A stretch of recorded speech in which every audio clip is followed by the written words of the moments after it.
Number two, he's one of the idiots that had his mask up here. I don't see there. I just have.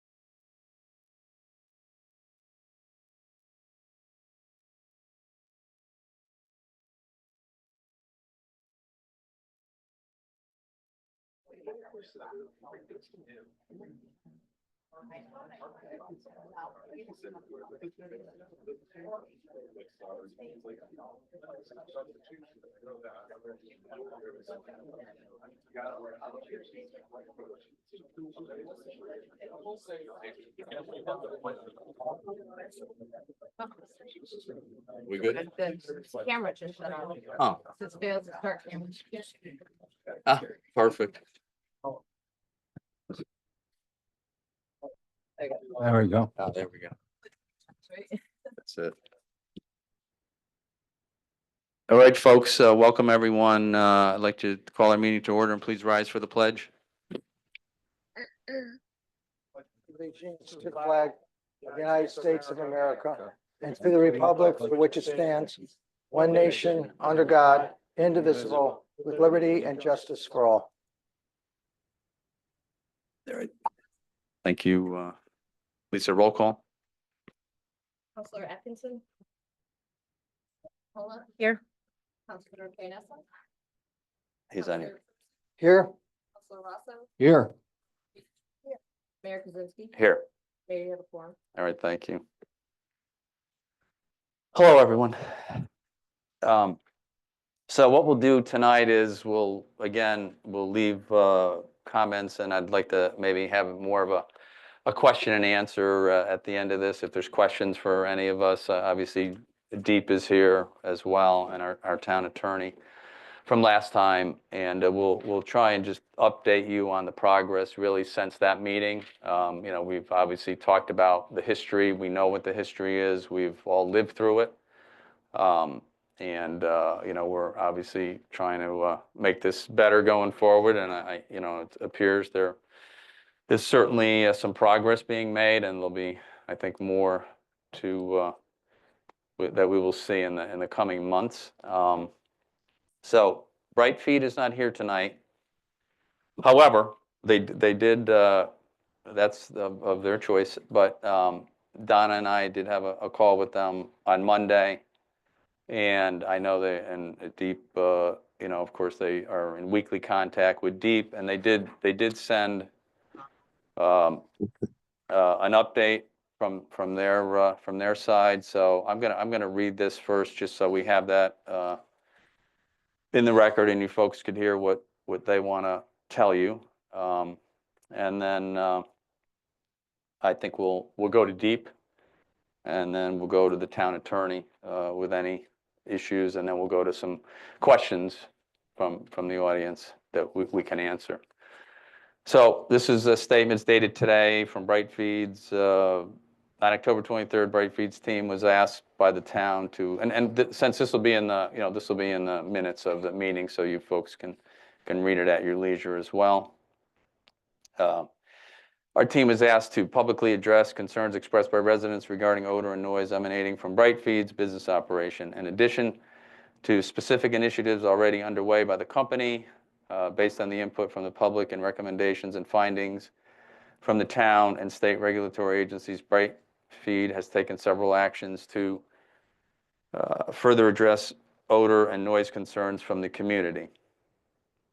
To summarize, we have worked closely with local residents on the ground, town officials, local legislators, and the Connecticut Department of Energy and Environmental Protection, DEEP, in these efforts to thoroughly evaluate and address all concerns and keep all parties updated on our comprehensive mitigation efforts. We want to reiterate that we are 100% committed to being a positive member of the Berlin community and are doing everything in our power to work as quickly as we can to address the issues. So this is the update. So since we last met in October, Bright Feeds has taken the following actions. Number one, to further reduce the potential for odor, Bright Feeds is installing a state-of-the-art thermal oxidizer solution, which is typically used in much larger facilities than ours. We have been working with the manufacturer to expedite the design, fabrication, and installation of the oxidizer in our facility. We have already signed off on approval drawings and have been working with the manufacturer to expedite the supply chain for critical component parts and the schedule for installation of the equipment in our facility. They have informed us that, per the latest outlook, the system is estimated to be installed in late February, early March 2025. This is a significant acceleration in the typical time frame for this type of system and over what was originally expected, and we will continue to push them to expedite the installation to the quickest extent possible. Number two, stack raising and increased air dispersion.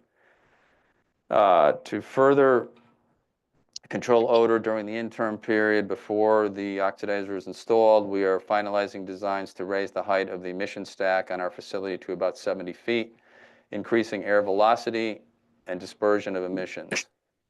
Assuming approval from the town, we anticipate the stack height increase will occur in the next few weeks.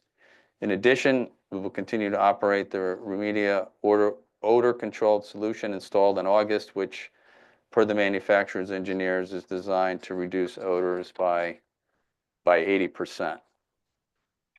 Number three, stack testing.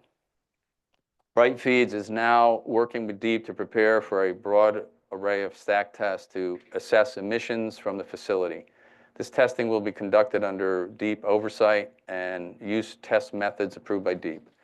Our technical team is working out test protocols specifics with DEEP. We anticipate that this testing will be conducted in mid-late December.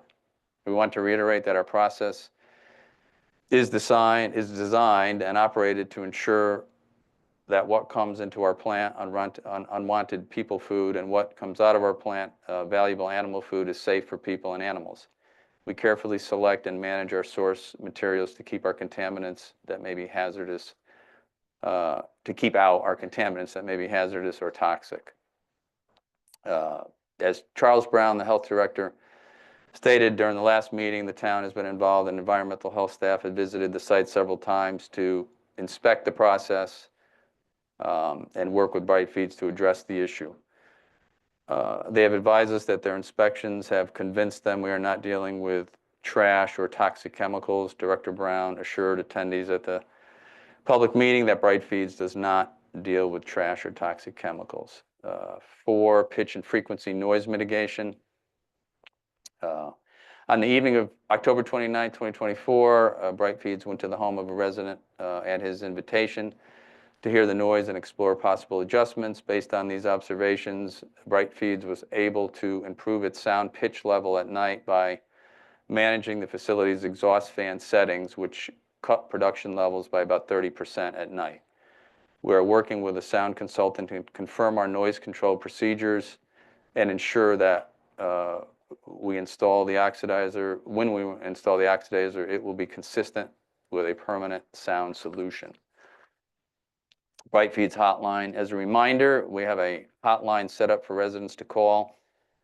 We call back every person who leaves a phone number, followed by in-person visits to homes to investigate complaints when warranted. To conclude, we at Bright Feeds appreciate the opportunity to be part of the Berlin business sector. We will continue to provide updates to the community and work closely with local residents, town officials, and DEEP to fully address all concerns as quickly as possible. So that is their update. That's from DEEP, not from DEEP, from Bright Feeds. So, Ryan, wait, please.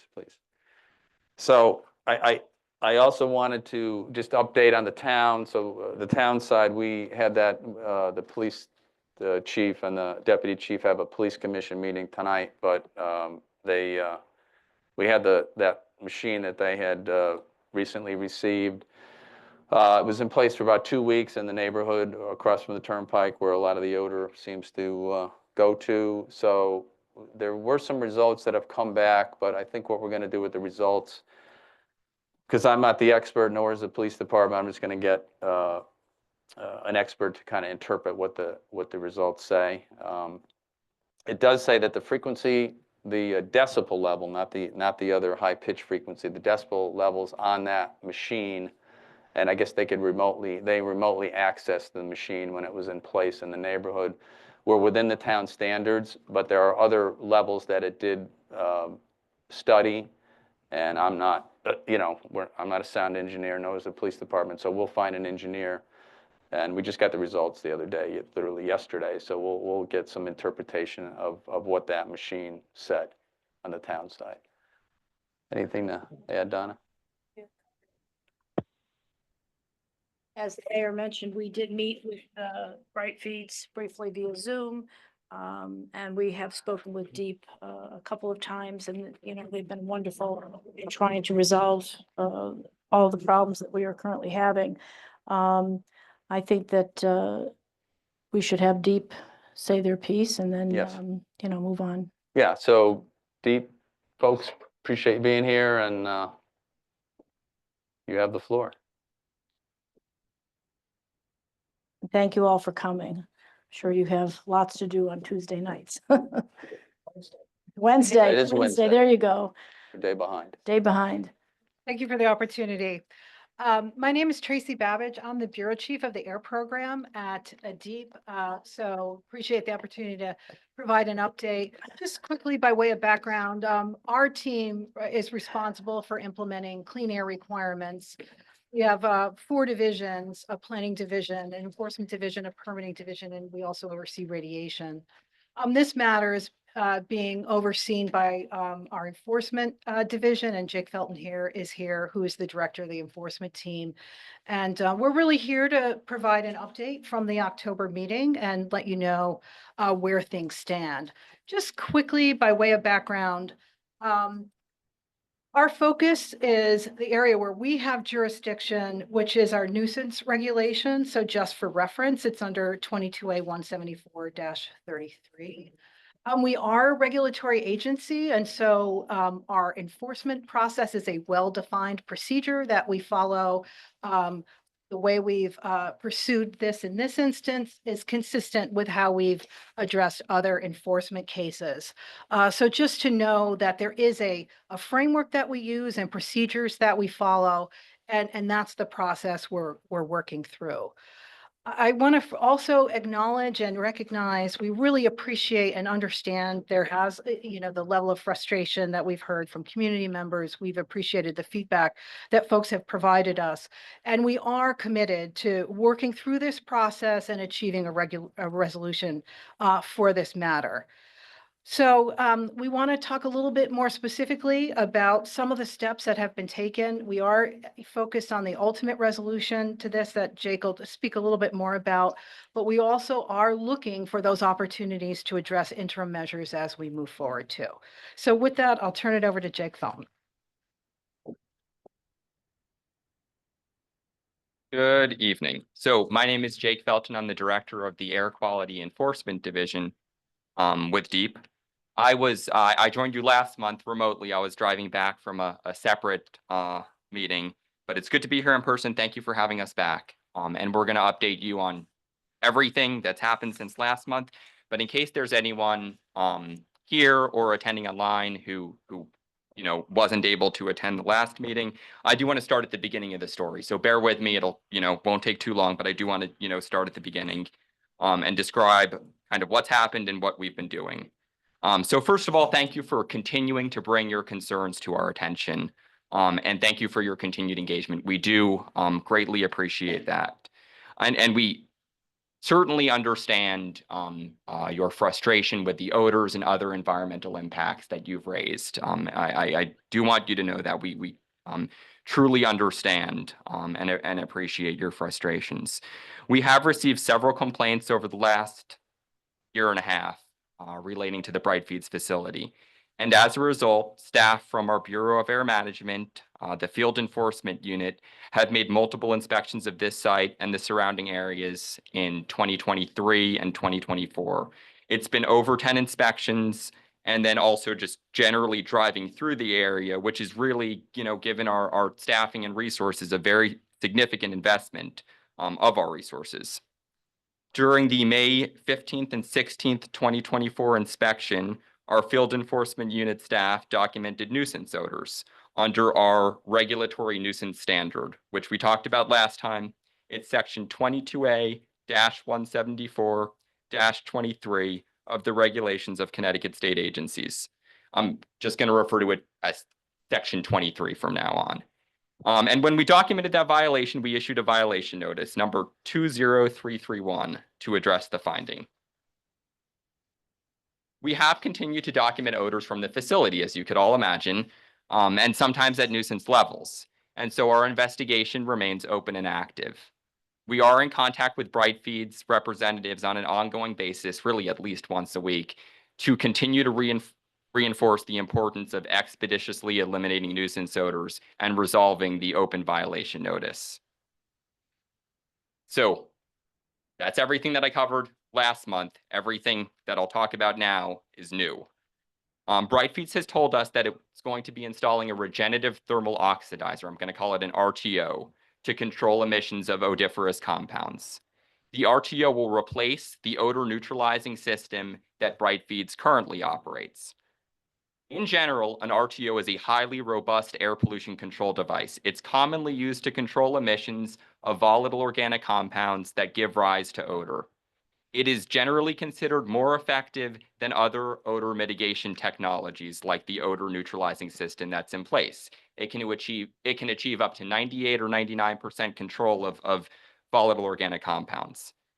Brightfeeds has represented that it's in the process of procuring an RTO, and the projected installation timeframe is in February or March of 2025. It's important to understand that an RTO is custom built and made to order. It has to be specifically engineered for the process that it's controlling. And so, in that context, and from what we've seen historically with RTO installations, this is a reasonable, if not an aggressive, installation timeframe purely from the engineering and installation perspective. In the interim, Brightfeeds has represented that it's exploring the possibility of modifying certain stack parameters to enhance dispersion, including increasing the stack height and the stack gas velocity. Dispersion enhancements in general are absolutely effective in reducing ground level pollutant concentrations. In this case, for us at DEEP, it's too early to tell whether these enhancements will be effective in actually reducing or eliminating odor. That remains to be seen. As our next investigatory step, which we just took on November 4th of 2024, we issued a test requirement letter to Brightfeeds. We are requiring that Brightfeeds test its dryer stack for several pollutants, including volatile organic compounds and particulate matter. Brightfeeds was required to submit a test protocol, which essentially explains the methods that they'll use to conduct the test, within 15 days of the transmittal of our test requirement letter. And they did indeed submit the test protocol last week. We're in the process of providing feedback on the test protocol to make sure that testing occurs under representative operating conditions and that they're using the federally approved test methods. Once we approve the test protocol, Brightfeeds will be required to conduct testing within 45 days, which should be in December. Testing will be performed by a third-party test contractor. That's how it works. We require stack testing at industrial facilities, power plants across the state of Connecticut. It's performed by a third-party test contractor and audited by our staff at DEEP to ensure that, again, the process is operating representatively and that the federally approved test methods are being used and adhered to. And then Brightfeeds will be required to report the results of the test program within 60 days of the test date, and that time frame just comes from a state regulation. Our investigation of the matter does remain open and active. In general, we don't comment further on enforcement strategy or hypothetical enforcement scenarios. However, if at any point we don't believe that Brightfeeds is making earnest and diligent progress toward compliance, our enforcement posture would be adjusted accordingly. We, like you, are committed to seeing to the full resolution of this issue. Thank you. All right, Thank you. appreciate that. Just 1 second, then we'll have. Yeah, but just hang on and we'll have questions. Mark, stop shouting. I don't like. What? Right, these are the professionals. Well, let's It's just, a question. let's just finish our presentation and then we have questions, like we did last time. It'll be a question time. So the only thing left, I do see Senator Lopes in the room, and I don't know if he'd be interested in speaking and addressing the crowd or telling us anything. You're certainly welcome. You'd have the floor, Senator. Okay, thank you.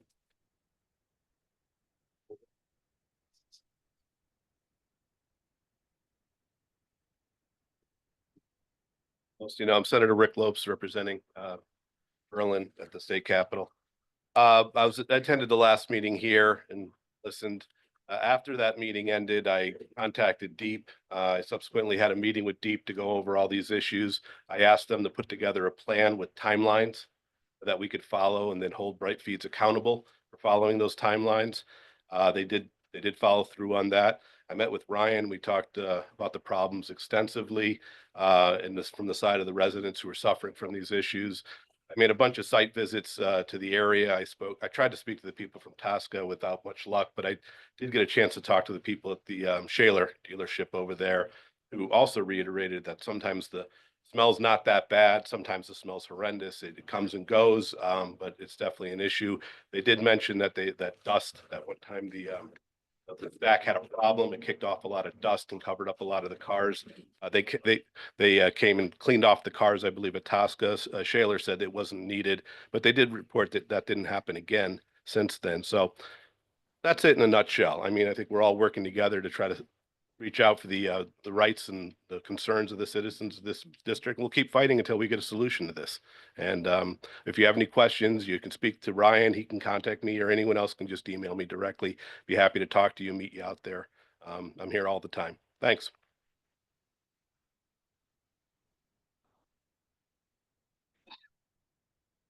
Any update or add from our last meeting? Thank you. Not really. You know, as we talked about at the October 23rd meeting, the state regulation 22A 174-23, which the DEEP representatives referenced, provides DEEP with jurisdiction over the control of odors in Connecticut. They've got an ongoing investigation. You just heard the update and the status with respect to what they expect by way of a resolution. So I don't have anything to add to that. Thank you. All right, so.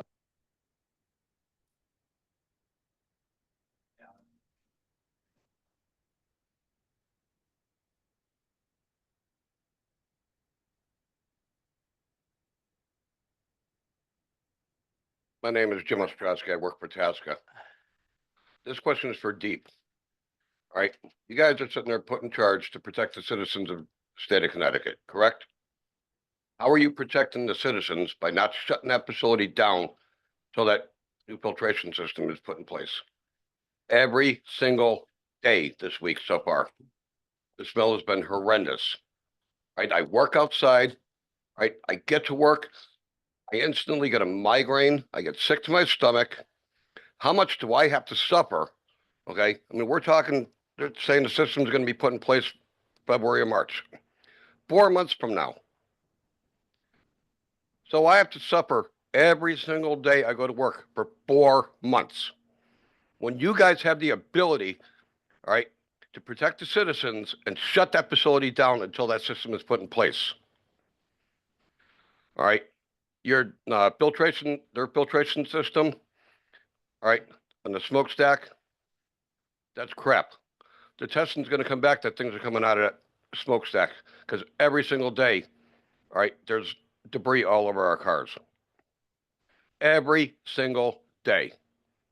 You come to our dealership, all right, ask for me. I will sit there and walk you around that lot. I will show you every car. Go to New Britain Transportation. They're complaining every single day. We're breathing that stuff in. All right, the noise all week. I work at nighttime. I do the security. Monday night, 1 o'clock in the morning. All right, the smell is horrendous. I'm getting sick. All right, I've got to keep the window down in the car because that way I can hear vehicles approaching. All right, so I'm stuck smelling that. All right, just the sound. It sounded like a jet engine. All right, at 1 o'clock in the morning. How can anybody sit there and sleep? All right. And you, as a state agency, are supposed to protect the citizens of Connecticut, and you're not doing your job. Shut the place down. And Senator, if you want to sit there and talk to somebody from Tasca, see me. I'm the one that's there every single day. I'm the one that was there when the original disaster, so to speak, hit with a quarter of an inch of debris all over the cars. And then the second time when a dusting happened. All right. And again, it's happening every single day. And it's getting ridiculous. All right. I'm tired of sitting there going to work every day, suffering with a headache and getting sick to my stomach, where I can't even eat lunch. All right. The customers, they come in. All right. They don't want to go out and look at the cars because of the smell. You guys aren't doing your job. It's about time you sit there and do your job. All right.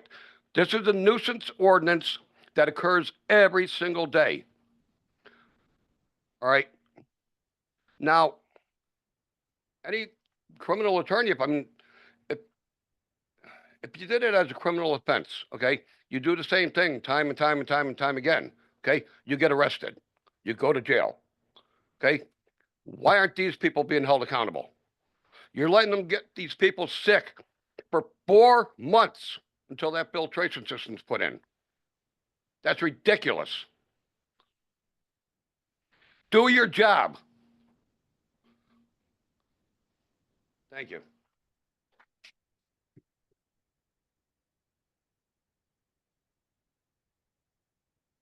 Mr. Sign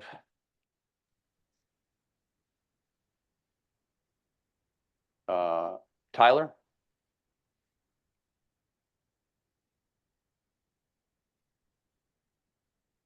Hello, my name is Tyler Chefleon.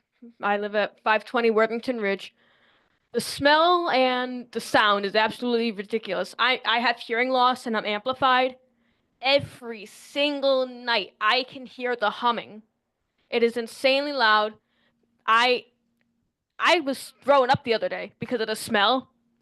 Me and my mother took a walk down there with my dog. She almost threw up. And she keeps getting constant headaches. You could probably hear the faint humming from the AC. Imagine that twice as loud, right in your ears, with headphones, blasting, and rotten eggs, rotten milk, rotten anything, burning. That's how it is over there.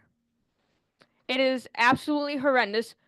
A couple months ago, BHS had a fire drill. Everybody went outside. Horrendous. Everybody can smell it. And it's a little bit, it's pretty far. It might not seem like it's far, but it is far. It is horrendous how much it smells. Kids threw up. People were like, "What is that smell?" I had to explain to them, it is disgusting. It's horrendous. Like my shirt says, Bright Feed stinks. Let's try to get this place shut down.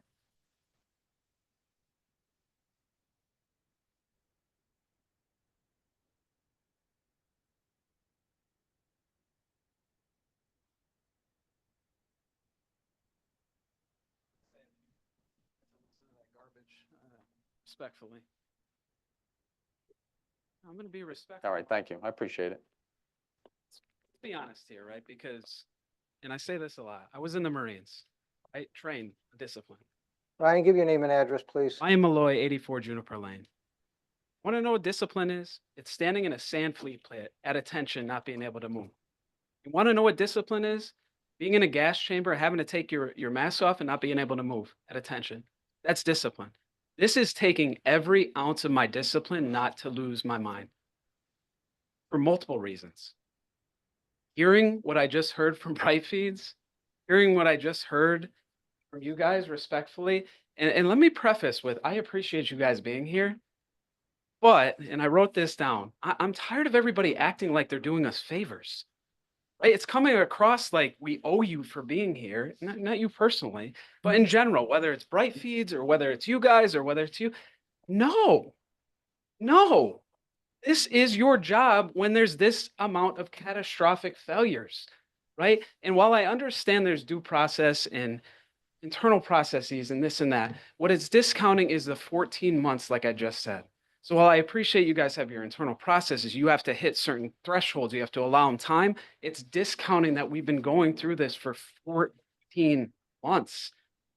I'm tired. You can hear the angst in my voice. I almost cried over there. I'm not a crier. I am the guy who wants to rough people up if I need to, right? Respectfully, I don't do that anymore. But like, I'm not a crier, but I'm so upset that I'm getting emotional by what I heard. And Mark, I know you're gonna say I have so much time, but Bright Feed's not showing up. If that doesn't say it all, I don't know what does, right? Respectfully, like I just said, always acting like we should be appreciative, right? No, I'm not appreciative that a company, like they said last time, this is a big capital expense for them. The cost of doing business. What do you mean? That's like you guys not having heat or AC and saying, well, you know what? Struggling right now. Like, no, we wouldn't do it, right? So it doesn't make sense to me. And then where I really struggle, and I've said this a few times, like I feel like we need to recenter ourselves from a human aspect, right? This is wrong. There's just right and wrong, and this is wrong, right? And we all like their mission statement. We've said this time and time again, but the fact that they're allowed to operate every day, that we're told this thermal oxidizer is coming February, maybe March. I've been in touch with experts myself, probably a year out. Respectfully, you were right to say it's aggressive, right? They have to pour footings. They have to test this. It needs to be certified, right? This is not a quick thing. We've asked them to make operational concessions here last time. Shut down at night. Let us sleep every night this week. And Mark, you saw my text yesterday. I'm not, if you think, you know me by now. If you think I want to text you and give you a hard time, I know you have bigger fish to fry. But when I can't sleep, what, I'm literally losing my mind. The cops are at my house. And I said to him, I said, brother, I am pro-police, like I am pro-military. I'm losing my mind. And that's on his cam. I know it's on his cam. You guys can watch the video. I am literally losing my mind. And to circle back, the guy who's trained not to lose his mind is losing his mind. Respectfully. 14 months. That's why. 14 months. It's too long. I get what you're saying. They need due process, but it's completely disrespecting the previous 14 months. In our opinion, shut them down until they can be compliant and then retest. This is a backwards approach that we're giving, right?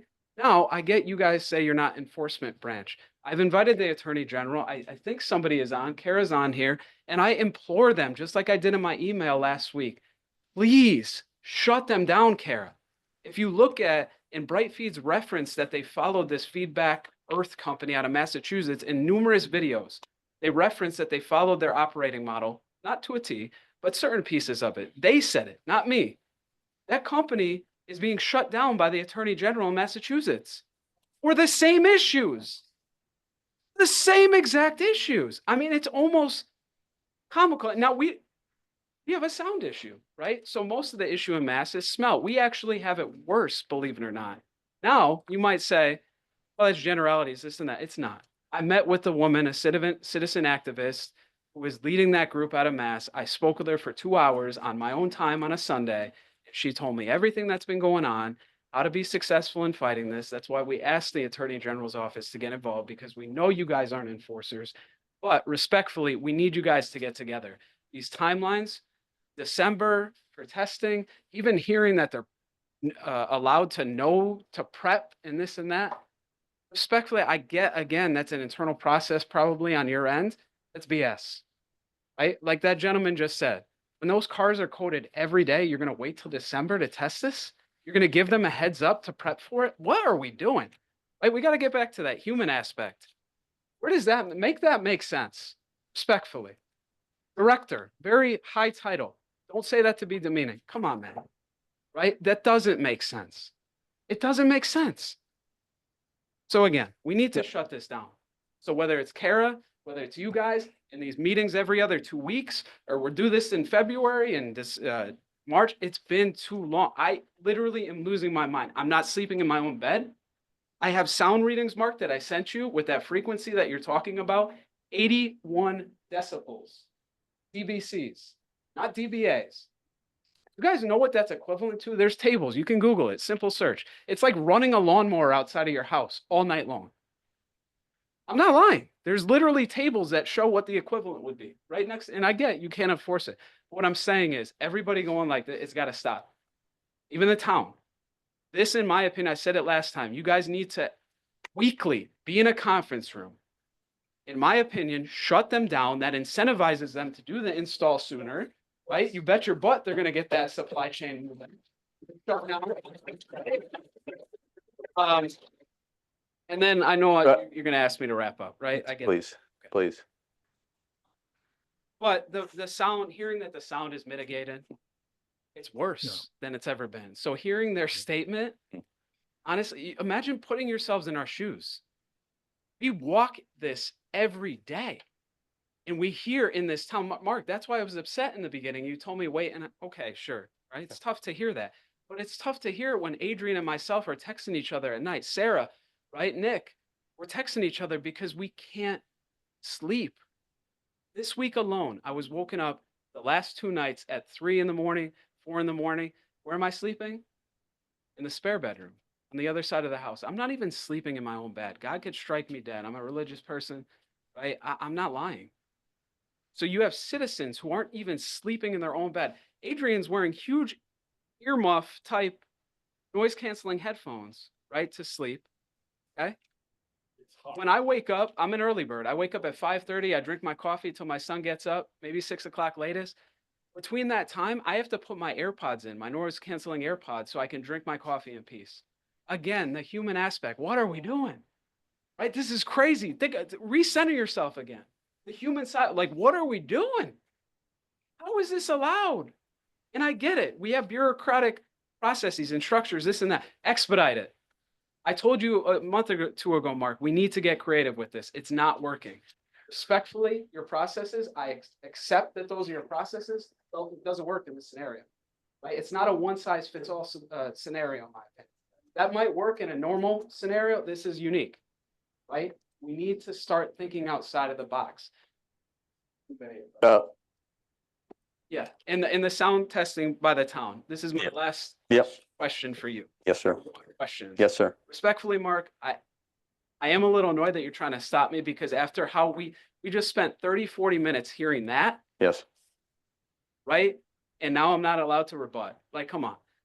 You have been allowed, Ryan. You've been speaking 5 minutes compared to no, 40 of nonsense. it's been over 10 minutes. So but- anyways, yeah. sound testing by the town, right? Yes, I do appreciate that it needs to be analyzed. of course it does. Yeah. However, We're not experts. it's not where I'm We're gonna hire one. finish the sentence. Yes. What are the subsequent actions when that pitch is found to be egregious? Can they be shut down at the town level by sound? How quick would that be? Mark, when I tell you we are losing our minds in the middle of the night, it is insane. My mom and my stepfather are here, right? They came over for my birthday, right, last week. Cake and pizza. The sound that they heard, they couldn't even believe it. It literally sounds like a jet engine in my house. You're welcome in my house anytime. I told the cops, come inside. I will welcome anybody to come and hear this sound. It is so inhumane that we have to go through this. It's wrong on so many levels that we have to go through this. And again, the whole premise of what I'm saying is shut them down until it's remediated. Bottom line, this is wrong. Would you allow Bright Feeds to bring their sound engineer in your house to test, Yeah, like but they I don't did to trust it. Adrian's? I don't trust anything that they do. Yeah, well, I Sure. mean, I would absolutely. okay. They're pathological liars. Exactly. They're like, what they just wrote. Yeah. No, We're supposed to invite the people who are lying boldly in that letter, right? And well, sure, so finish up and then if you could answer that question, that'd be awesome, respectfully. if I can answer what question? To shut them down?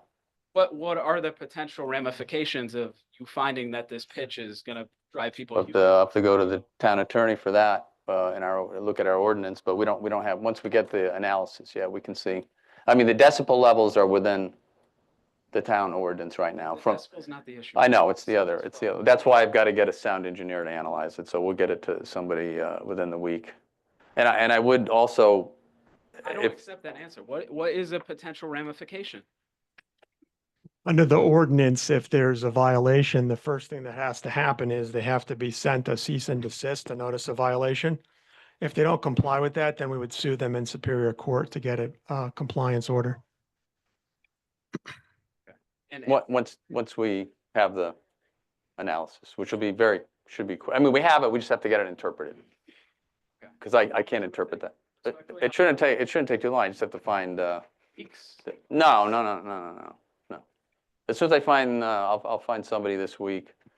Well, I mean, we don't have a sound engineer on staff, I have to find the expert, and I will. I know I sound like I'm Yeah. kind of being a jerk, Yeah. but keep in mind, if you came to the first meeting I was at, I was actually quite pleasant. No, we get it. We're just at the point where we passed that.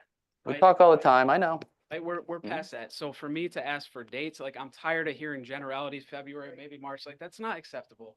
I get that they are waiting on a supply chain. Give us a date. If you miss the date, what's the ramification? I have a question. Right? Sure. You said you spoke to the young lady in Massachusetts that headed up. Yes. To shut this other business down. Yes.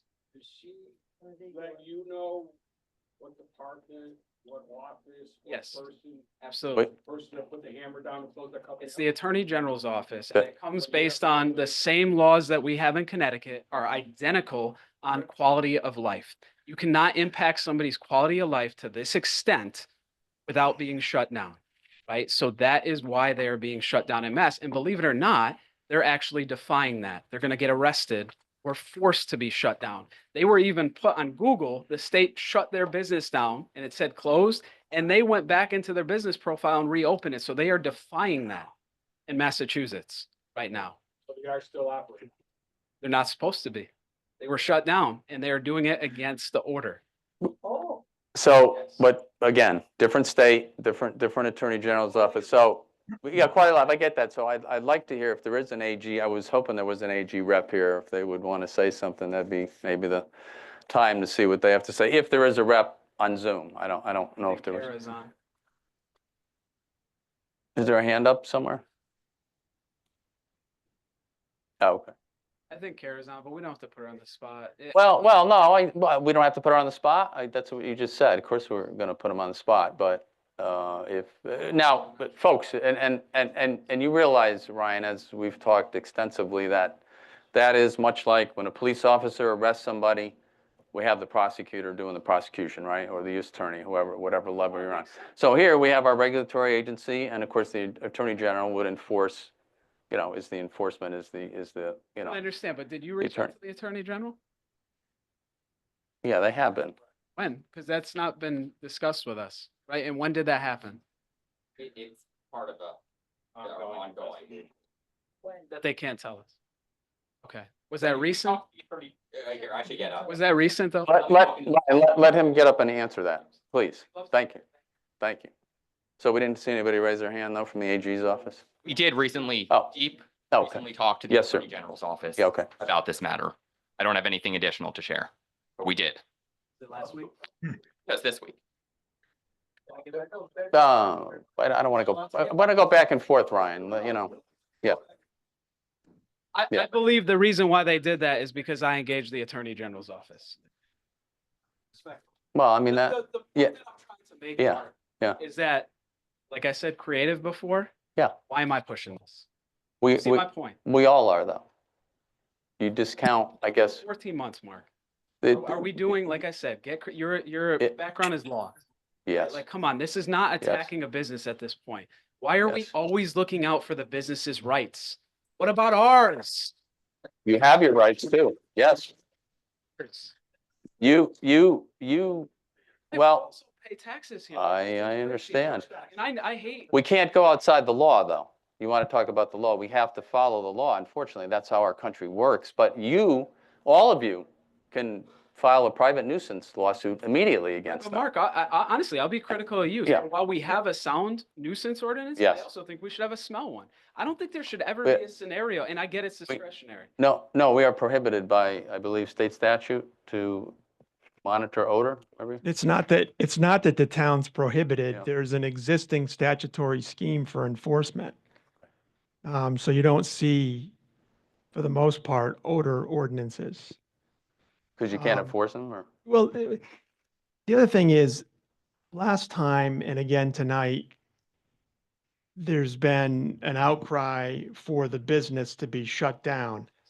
The business does not have a permit to operate from the town of Berlin because it's regulated by the state of Connecticut. So the permit is from the state. The zoning approval, they're not in violation of a zoning approval. So in terms of being able to shut them down, and I talked about this last time, there would have to be a cause of action that the town could pursue in Superior Court. And certainly it would be contested. And since the regulation gives deep jurisdiction and not the municipality, the cause of action could not be based on that regulation because we don't have any standing to enforce that regulation. The state of Connecticut does. So, in terms of shutting the business down, I understand that I'm sympathetic to what I'm hearing. And if there was a cause of action that the town of Berlin could pursue, we would. The noise ordinance is a different story. The police department is charged with enforcing the ordinance. And if there's a violation found, they issue a citation and there's a fine. But we also could bring an action in Superior Court to enjoin the continuation of the noise ordinance violation. So as soon as we get something from the town telling us that there's a violation, then we'll jump on that. So just so you know, the decibel levels, which is laid out in our ordinance, when the police department has gone out to anybody's call, have not been reading over our ordinance levels, the decibel levels. This is last Yeah. night.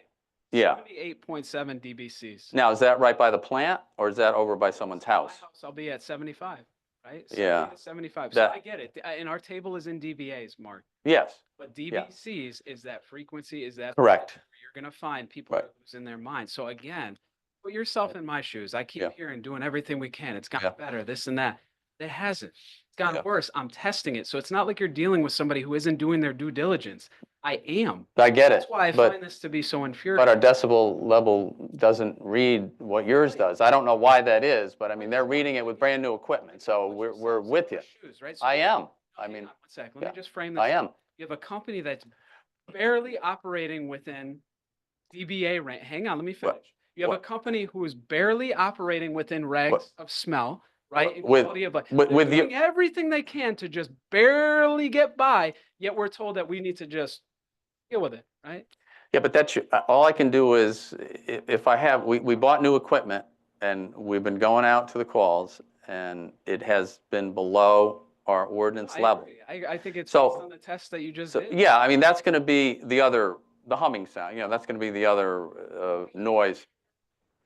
Yeah, it was 24 hours for 2 weeks. I find it. I'm Yeah, getting, I know yeah. for a fact. you're I mean, it didn't read, the only thing I could read on the chart was the decibel levels. There's a bunch of other information, that's why we gotta analyze it to make sure we get it right. And then we could follow through on the ordinance, but the decibel levels were below our levels in our So ordinance. let me just say something. So I had discussions, and Yeah. they might be on the line now, with both of their CEOs, John and Tim. And I think Yeah. it was Tim, it might have been John. This was about 8 months ago. And I found it odd that he said this to me, right, on the Yeah. phone. Just based on my corporate background, I know it's not something I would have said. But he admitted that in their sound study that they had found a known pitch problem. And like I said, the last time they were here, they had remediated for about 2 months, right? Give or take, maybe Yeah. a little bit longer. Think so, yeah. But he had identified himself. Mhm. And I was shocked that he told me that. And here we are. So again, hear me out. Mhm. This company is writing to you saying that they're below their standards, Mhm. when previously they've been cited on their own study for the pitch issue, and it's back. And all we're asking is, can you just go back and talk to the same people again? Yeah. Right? Do you see my point? This, I do, but so just out of curiosity, Adrian, can you come up, because I did want to ask you a question. Huh? Yeah, there. So when we talked to Bright Feeds about coming to your house, they told me what they found, and I'd like to hear from you what they found. Okay, so my name is Adrian Wolski. I live on 339 Worthington Ridge. Yeah. I'm probably the closest to the godforsaken facility that we all love. And we are here just because we are probably insane, right? Okay, so when the gentleman came to my house, he called the facility back on his cell phone. They did something. They probably lowered the dampener or opened it more. Yeah, they did something, yeah. They did I something. think they, yeah. The pitch went down a little bit. But it was only for one night. Yeah. And then when I followed with him, he said, oh, we are in the process of doing this. We are just checking. We're going to be testing it. I said, this is all fine. Did they come back No. after that night? No. Okay. So, I work for an aerospace company that's deals with the fuel control system. So it's critical. It's really critical to any flight safety and to anybody who flies or even that walks on Earth. So I can show everybody. I sleep about 3 hours every day. So if Bright Feed has a right to operate, we don't have right to sleep. We don't have right to live. We enjoy our lives, to enjoy our families. I'm not such a good speaker as Ryan, so please excuse me. Plus, English is my language. No, you're doing great. But quick question: Did they? And they also, I just want to, because I know what they told me. I want to hear what they told you. Better for that night. Yes. Yeah, yes. but they didn't hear that noise outside the house, right? My exact Yeah. words. Yeah. It's better, But it's still there. a long way to go. Yeah. Because I don't want to hear nothing. I understand. If they're all within the pound limit, 60 decibels, 40 decibels, 30 decibels. Yeah. We really care about this? All we care, we don't want to hear it, right? So even if they adhere to those limits, they don't adhere to us having a good night's Yeah. sleep. Did they find that, because I just want to understand what they said to me and what you understand it to be. So did they find that there was no noise on the outside? They found it inside your house, right? Is that true, what they? To me, it's hard to believe that that he said that they went on the other street over and they didn't hear nothing. They didn't hear it, yeah. Okay. I was just speechless. I mean, there are people, Yeah. yes, they did. And there are people, I've talked to other folks in your neighborhoods that, quite frankly, don't hear the noise. Right. At all. And I that's strange, right, for all of us to understand that. Well, I invite anybody, if you. would Oh, like. boy, there we go. Yeah, and that could be, Ryan, I don't know. My house, you're welcome to come. I'll give you my address. Please come at night, when they operate. And just tell me whether this is something that you would really tolerate. It's not, Yeah. it's really not about Yeah. they're adhering to any kind Yeah. of standards. They Yeah. don't adhere to ours living. Yeah, I get it. I mean, So, we just wanna live our lives. so I think what we'll do is, Do it, and Yes. it has right to operate, right? yeah, I, What kind of freedom is that? so Adrian, what I think what we're gonna do, folks, is I'll find a sound engineer the town will hire. We'll analyze that new piece of equipment that recorded it for 2 weeks in that neighborhood that's near you guys. It's actually across the turnpike where it was located at someone's house. We'll get that analysis and, Ryan, if it's your house, Adrian, whoever hears it, we will send our sound engineer to those homes and see what we get. I mean, I don't know how else to do it. We got to get our own facts if we're saying we don't know what their facts are. I mean, we have to do that, and we can do that quickly. That's not, A quick question. Yeah, So yeah. what will happen if after installation, all those super, top-notch equipment, we're still gonna hear it, we're still gonna smell it? Now, what's next? Now, what's the next step? After that? we don't know. We don't know. Yeah, well, I mean, I guess what I would say is, Google, I get it. You're looking at stuff on Google. I know there's a lot of stuff. Yeah, I mean, there's a lot of stuff we could find on Google, but you yourself, I know, but you told me I got paid $38,000 a year on Google. I don't get paid anything. So, I mean, I just kind of have to, Google is not always 100%. I think we all know that in the world. So I'm looking for the 38 grand. I wish I saw it, but yeah, I know. Well, look at the town charter. That's where you could really see we get nothing. We're all volunteers. But to your point, we've got to prove it ourselves so we can enforce that ordinance. I mean, that's what we have to do, which we'll do. Yeah. Oh, I get it. I know. Federal and state response, that's not what we're used to. Working for the USA, like these issues, like I would not be allowed to operate this, like literally we could shut down. Later, like immediately, it wouldn't even be a question. If I can say something. Well, Like, listen, I work in the private sector too. I've worked in the private sector as well as the government, and I got to tell. I think I told you this when we've had some discussions that. I found the agency I worked for was much better than the corporate sector at getting things done and doing them quickly. But that's just my experience, my personal experience. So I think it's dependent upon the company and the issue. I mean, it's on the issue. It's not on the rules and the regulations and the law. It's on the issue. But we can debate that all day long. But go ahead. who here would buy a house if they knew that the company is gonna be here? Yeah. Right? And who are we gonna sell our houses? The thing I question, and you folks live near the Berlin Turnpike, right? And it's noisy. So how did you distinguish those decibels from Cars come and go. true? This is True. constant. Yeah, Can you hear that AC right now? yeah. Can you hear that? Yeah. It's something Yeah. like that, it's Yeah. just much more Yeah. pronounced. much more. And why I'm asking that is not to, discount anything. It's just, it's so frustrating to talk to other residents in different spots. By the high school, there's some residents I talk to there. They have a little bit of a different story. Every day it's different. And in your neighborhoods too. There's different people that have different, affects them differently. And I'm sure sense of smell, sense of hearing, right? It's different with everybody. So it is frustrating to find an overall But we have also viewpoint. We have wind changes. Yes, yeah. Well, so wait, before we get out of control here, which we are, but it's okay. It's a good discussion.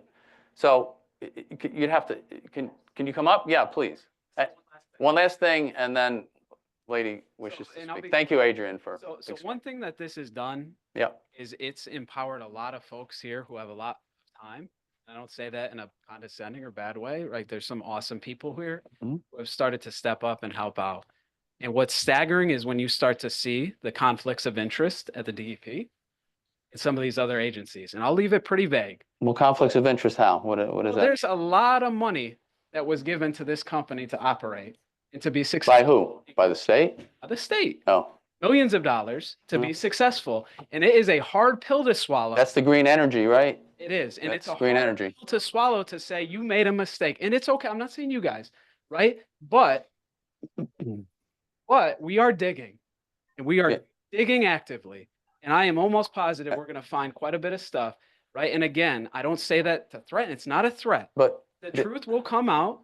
But right now, there's a lot of reasons behind the scenes on why this is being slowed down. but you realize the whole, yes. There's a reason why this is also being slowed down for the remediations, respectfully, due to those conflicts of interest. It's a hard pill to swallow to say, I gave you That's- millions of dollars, you now need to shut down. How does that look to the? I mean, you could say what you want. No, That's quite an allegation, but not an let's put it this way. So the windmills off the coast, they're funded by the government, right? All the green energy programs come from the federal government, from the state government. So that's all of them. And that's this one too. Right. To shut down the company that she helped. That doesn't mean she can't regulate it, right? You know, yeah, well, I mean, you know, there's different opinions. Yes, sir. I'm sorry, ma'am. Go ahead. Is it? Yes. My name is Yes. Linda Martin, sorry. I live at 22 Schultz Place. I spoke very emotional last time, just off the cuff. I just have a couple quick questions. Sure. If you said that the results of the sound testing, you need to find a sound engineer, right? Are those results public information? I want to get it, I want them to analyze it before I just put them out there. Okay, well, it just so happens that I'm very good friends with a sound engineer. Good. Would you release that information as public knowledge and I can have him take a look? No, have them come to the town and we'll hire him or her, and Well, that's what we I, need to do. We need to pay that person to do it. no, I want for us. Yeah, you, To have him do it for us. well, that's, On the town, but is that public information? no. It's a town, no, I want to do it through the town because we need to have that information so we can enforce our noise ordinance. I can't do it if just, you folks just pick anybody and do it. We need to look at their qualifications. I'm sure they are. Please have them call me tomorrow and I will talk to them. It shouldn't take long. I have the results. I just want them to look at it and interpret that. Briefly. He's Great. a- Okay, the guy's basically like Einstein, to be honest with you. He has been in sound engineering that's not his primary job, but he has been in it for 25 years, okay? Yeah, Yes. what, I don't know if he's licensed or. well, but see, we got, yeah, Let me yes. just preface it by this. Yeah. He had a brief conversation with me after he saw my post about the t-shirts. He didn't know that I was involved in this or anything, and he did a little digging, and he said that he tried to explain it to me, but I'm pretty simple, to be honest with you. It was way over my head. Sound is such a difficult thing. It bounces from here to here to here to here. He tried Yeah. to explain it to me in layman's terms, but and the only thing that I can imagine myself is I wear hearing aids, okay? No. I don't hear well, and I'm not in that part of town. But when I take my hearing aids out, before I put them in the case, if you put them too close together, there is this terrible high-pitched sound, okay? I don't hear it very well. But my son, who's 27, if those two hearing aids are together and not in their case, he is screaming, put them in, get them away from each other. I can only imagine what these people are going through. Yeah. I can only imagine. And how many more months do they Don't have to disagree. deal with this? Don't disagree at all, yeah. Something needs to be done. That's what we need to, That's all I have to say. yeah. And how soon before you hire this sound engineer? As soon as I find a qualified licensed one, which shouldn't take more than a day, and I'll give them the results, and I can't believe it would take more than a few days to, And when would those be published and how would people get them?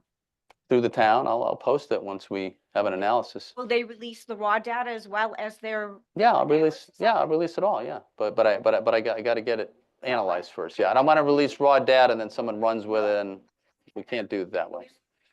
It's like releasing that, yeah, yes, of course. It will be in public. That's why we're having a public meeting here, so we talk about all this. Yeah. Oh, wait, let's, hang on, let's just, sir, anyone? Yeah, I have a company. okay, yeah. Okay, we'll get somebody online too. Yes, sir. My name is Ron Kolkowski. I live at 77 Circlewood Drive, and I drive school bus for New Britain Transportation. I took a picture of my windshield from the last meeting till today. And the windshield is covered with this white sticky stuff. And I wash it every day with Rain-X. So on the school bus, I keep the windows closed all night. And I keep them closed until 1:15 in the afternoon when I'm gonna go to school. And I open them up, to cool the bus off. My question is, you guys are all talking about the noise. That's fine. I want to know, excuse me, what this white substance is that's coating my bus, coating my car. I heard the gentleman from Tasca Ford. I'm breathing it. I'm 80 years old. Who knows how much time I got left on this earth, okay? But I got young kids on my bus breathing the same stuff. So all I want to know is it hurting us or not? It's sticking to the windshield, so whether you're gonna have a smokestack that's 20 feet off the ground, 100 feet off the ground, if it's emitting the stuff, and they're not here, so I can't even ask them what in hell is coming out of that stack. That's part of the particulate test that they're looking at now. That's the testing they're going to be doing shortly. And I'm just curious, no, I haven't heard from New Britain Transportation. I know the owner pretty well. Peter, yeah, but I've heard that was intermittent on the buses. I don't know if, I didn't hear that from Peter, but I heard that from some other folks that work there. So, I mean, the problem we're having, I think a lot of us are having, I mean, I've been, I've driven out there and met Ryan, and I've talked to a lot of people in that whole area, and it's a different story from, I got to tell you, a lot of people have different stories. Some don't hear it at all. Some don't smell it at all. Some, have extreme reactions to it. And, it's very difficult. Yeah. That's not my question. Yeah. That's what's on the buses. Yeah. Yeah. I'm more concerned, no, Yeah. I'm serious. Yeah. I'm more concerned about What's coming out. I'm breathing in. Sure. than what the kids on the bus are. No, I breathing in. understand. Okay? Yeah. Yeah. Yeah. Yeah. No, I know. So, yeah, so this gentleman first and then second one. You're next, sir. Oh.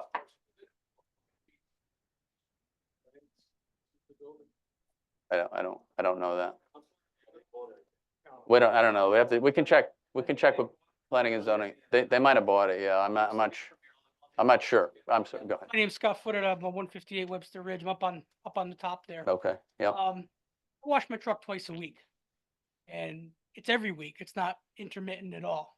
And I've asked this question last meeting, and I'll ask it again. What are we breathing? What is it? And anybody, I mean, we've asked the questions. Everybody's ignored it. Nobody's answered it from the last 30 days. Yeah. What are we breathing? I use a CPAP machine. That I have a little filter. I wish I brought it with me today, and I didn't. that It is yellow. yeah. Okay, if you come in my house, my wife is a fanatic. She cleans that house. You could do surgery in there. Okay? Telling you, I change it once a week, and it is yellow, like an off Yeah. tan yellowish color. Yeah. And that's inside my house. I don't know if Deep has any information on that, or is that what the test will show, but it's a form of a question, I guess, from this gentleman. So if, Yeah, Can- absolutely. yeah, if you would, Jacob. Yeah, thank you. I mean, it's a great question. So, we are requiring testing of the volatile organic gases and the total particulate matter. As far as health effects, we're not toxicologists or health professionals. That's more of a question for the health district and Department of Public Health. Yeah, go ahead, Donna. We had Charles here, I believe at the last meeting. Yes, the head of our health district. For what he said is that, there was nothing that they were finding to be a problem, that it was not unsafe. We'll also share the results. I'm just telling you, I mean, I don't work for the health department. He didn't say anything about the particular, I don't, Go ahead. ahead, Jake. I was just I'm gonna, sorry. we'll share the results of the testing once we get He's that. in the loop. He's in the loop with all of this. They're working with the They're health working district, with the the health regional health district. District, Charles Brown. Pardon me? Would you like to answer, would you like to come up and just answer that You piece work of with it? Charles? You work with Charles? Yes. You look familiar now that you said that, yes. I wondered why you looked familiar, yes. Well, thank you for being here. We appreciate.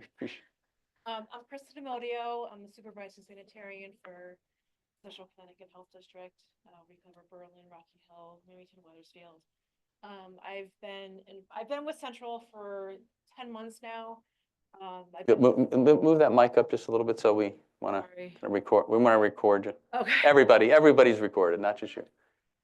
Yes. It's local health. So I've been with Central for 10 months. I've been in public health for over 20 years. Never dealt with a situation like this before, so it's all, new to us, new to me. I've been working with the inspector for DEEP. I've gone out with him.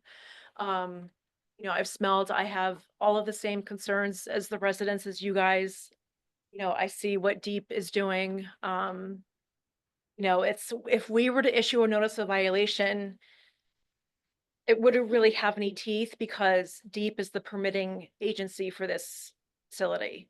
So we could probably, if we were to do a notice of violation, it would be for a public health nuisance because the odor is crossing property lines, basically. So We can Well- keep the data, especially like you keep it like, and it's we not. don't have any data. Just want data that shows we're okay. Like, I feel like I- that's reasonable. I agree. That would be in your test. Yeah. But in your test, Jacob, right, would be the data we're looking for. When they do a particular test? But, yes, you will. Yeah, we'll have you up there. Yeah, no, yeah.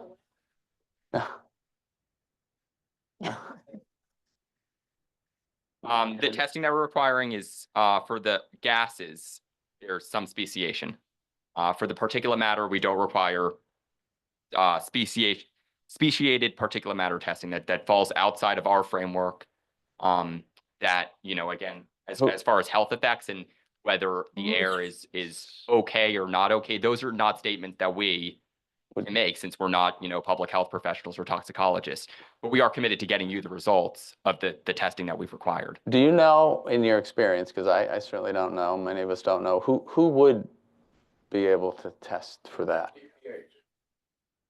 Okay. Would DPH, would that? Yeah. Yeah.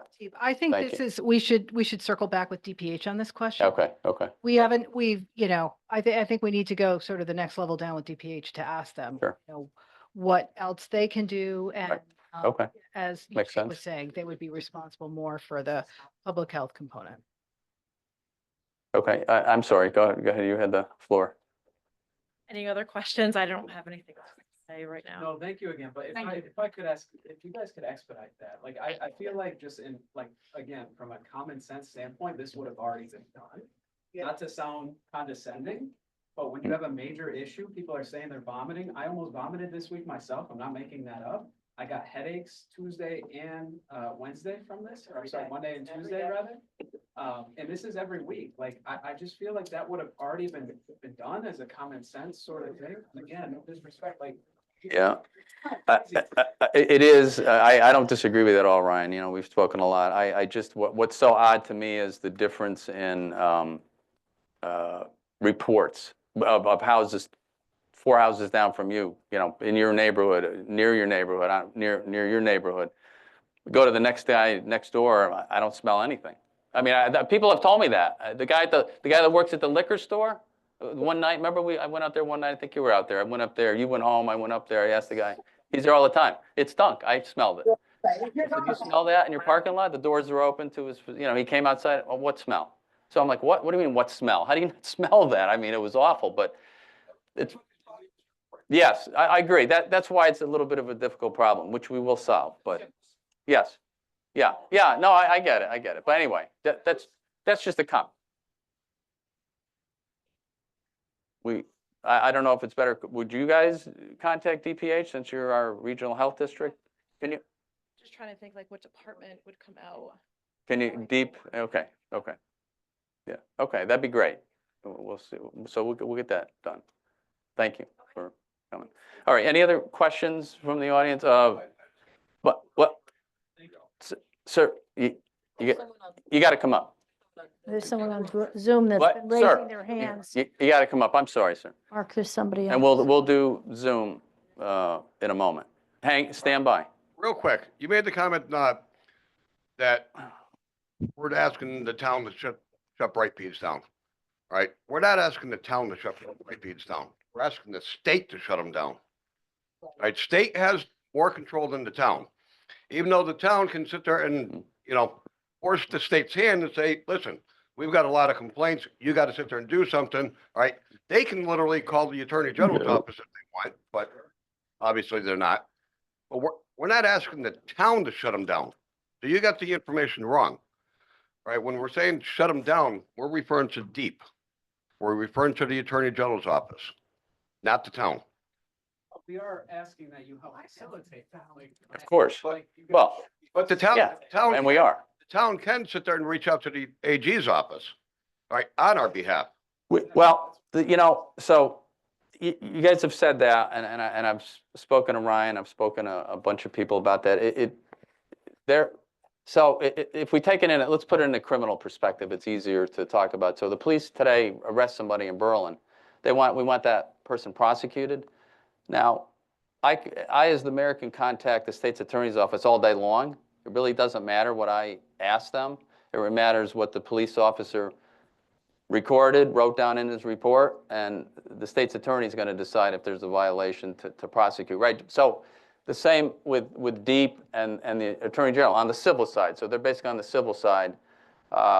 DEEP is going to finish their investigation, present it to the AG and say, okay, are there penalties here? Are there cease and desist orders? Whatever penalties they could give them under the statute, it's got to come from the investigating agency. We can help facilitate that. Actually, we have and we will continue to, but they're going to do what the law, within the law, what you can do. I mean, if I arrest somebody, I have to prove my case, right? And then the prosecutor will decide to prosecute. That's just the system. Mark, you live in Berlin, correct? Of course, I grew up here. Okay. Yes. So I spoke to the Attorney General's office. Yes. Right, Environmental Division. Yes. Now, keep in mind, folks, right, from what I was told, the Attorney General's office can get involved if a complaint with the Attorney General's office is filed.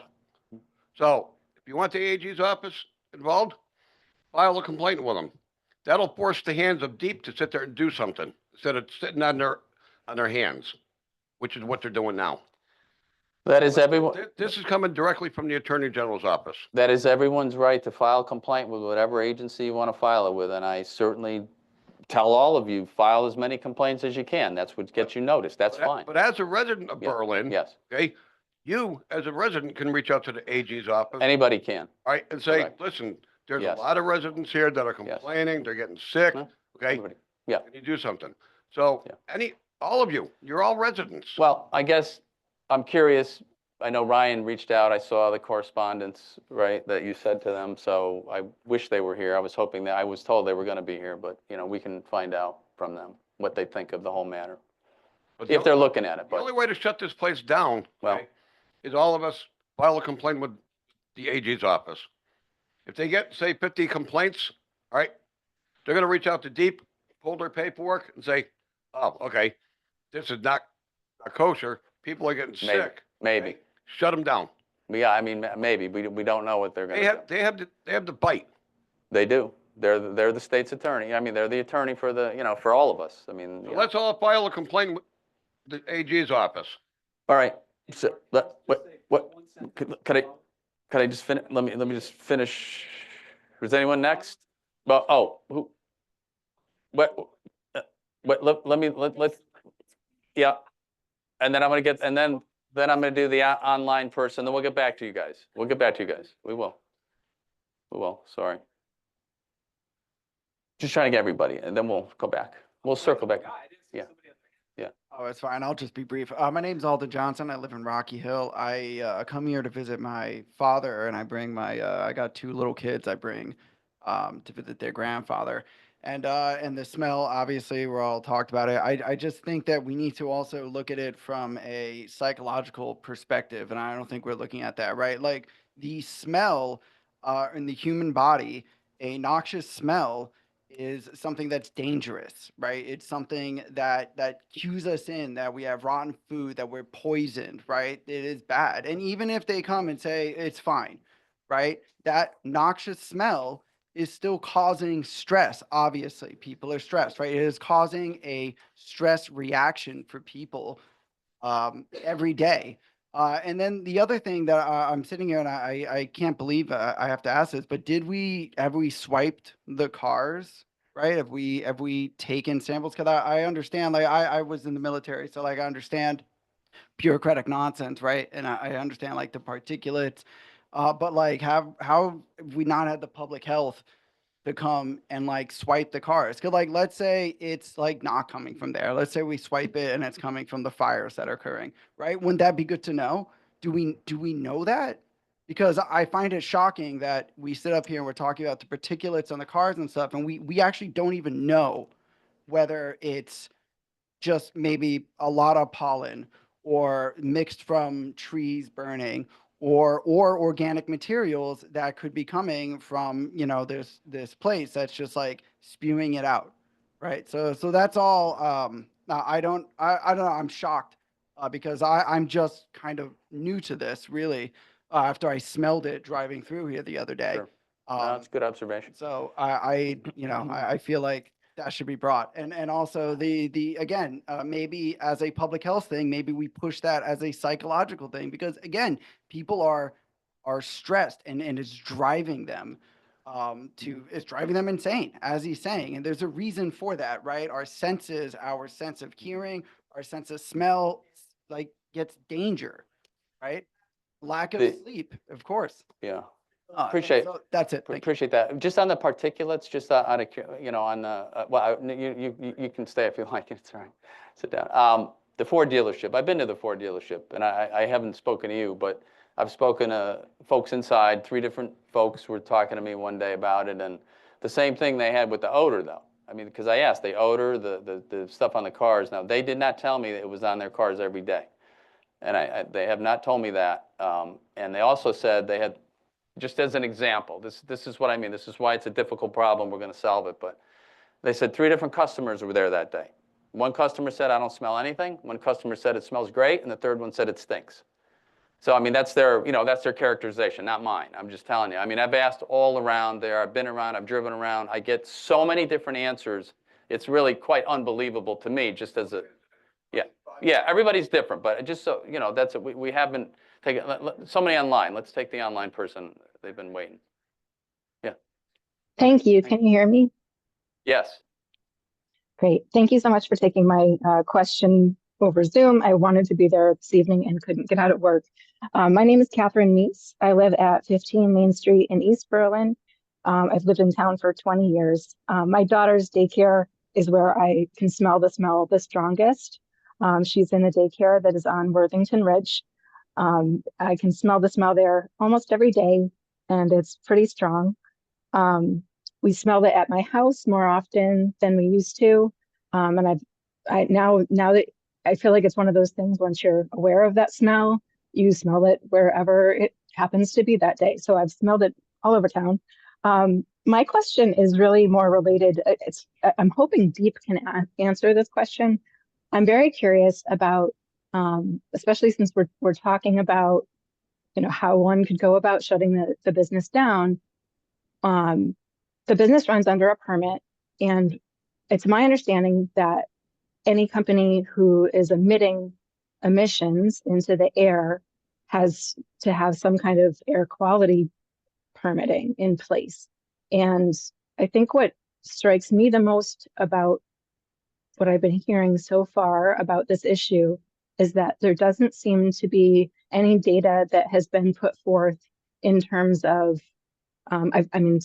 thank you to the person that was just there counting on health, that someone had said that there's no, anything in the air is not problematic to our health.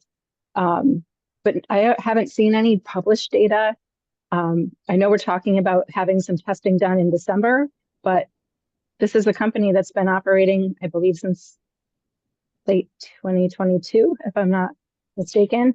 And I'm curious to know how they got their air permit, where their air permit, do they have an air permit with the state of Connecticut? Is that through DEEP?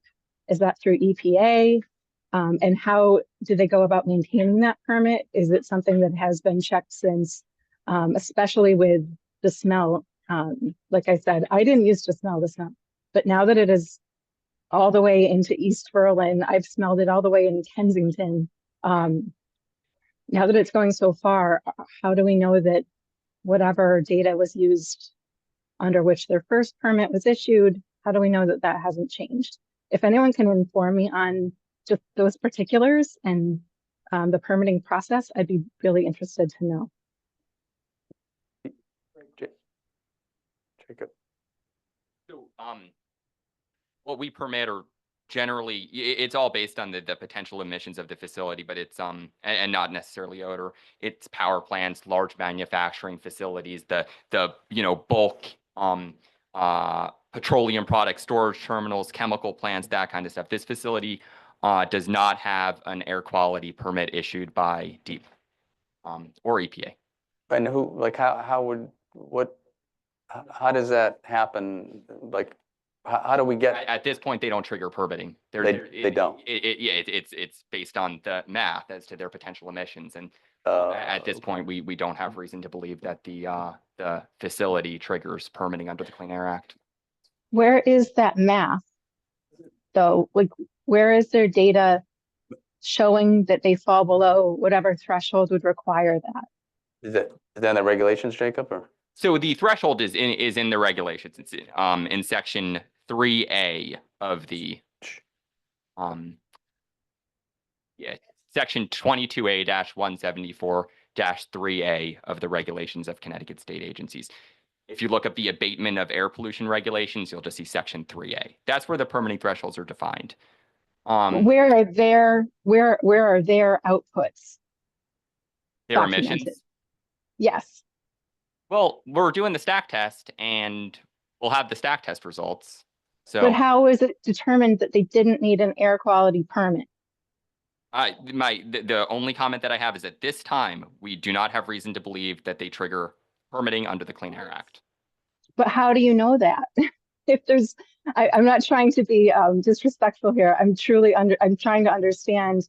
I have a job where I work with permitting a lot. And it can be a lot of work to get a permit. You have to prove a lot of things usually in order to be able to, build something. And I don't understand how we can just trust that they didn't require one when I just want to see where is it that I can look to see their documentation proving that they didn't require that. In context of other businesses, just so. It was a new business for Connecticut, right? Is that kind of a new business, or are there other facilities that do the same thing? Not in Connecticut. Okay. So wait, folks, wait. You'll have your chance. So you look at something obviously to determine that, right? Okay. To make a permitting Yes. determination? Yeah. Yeah.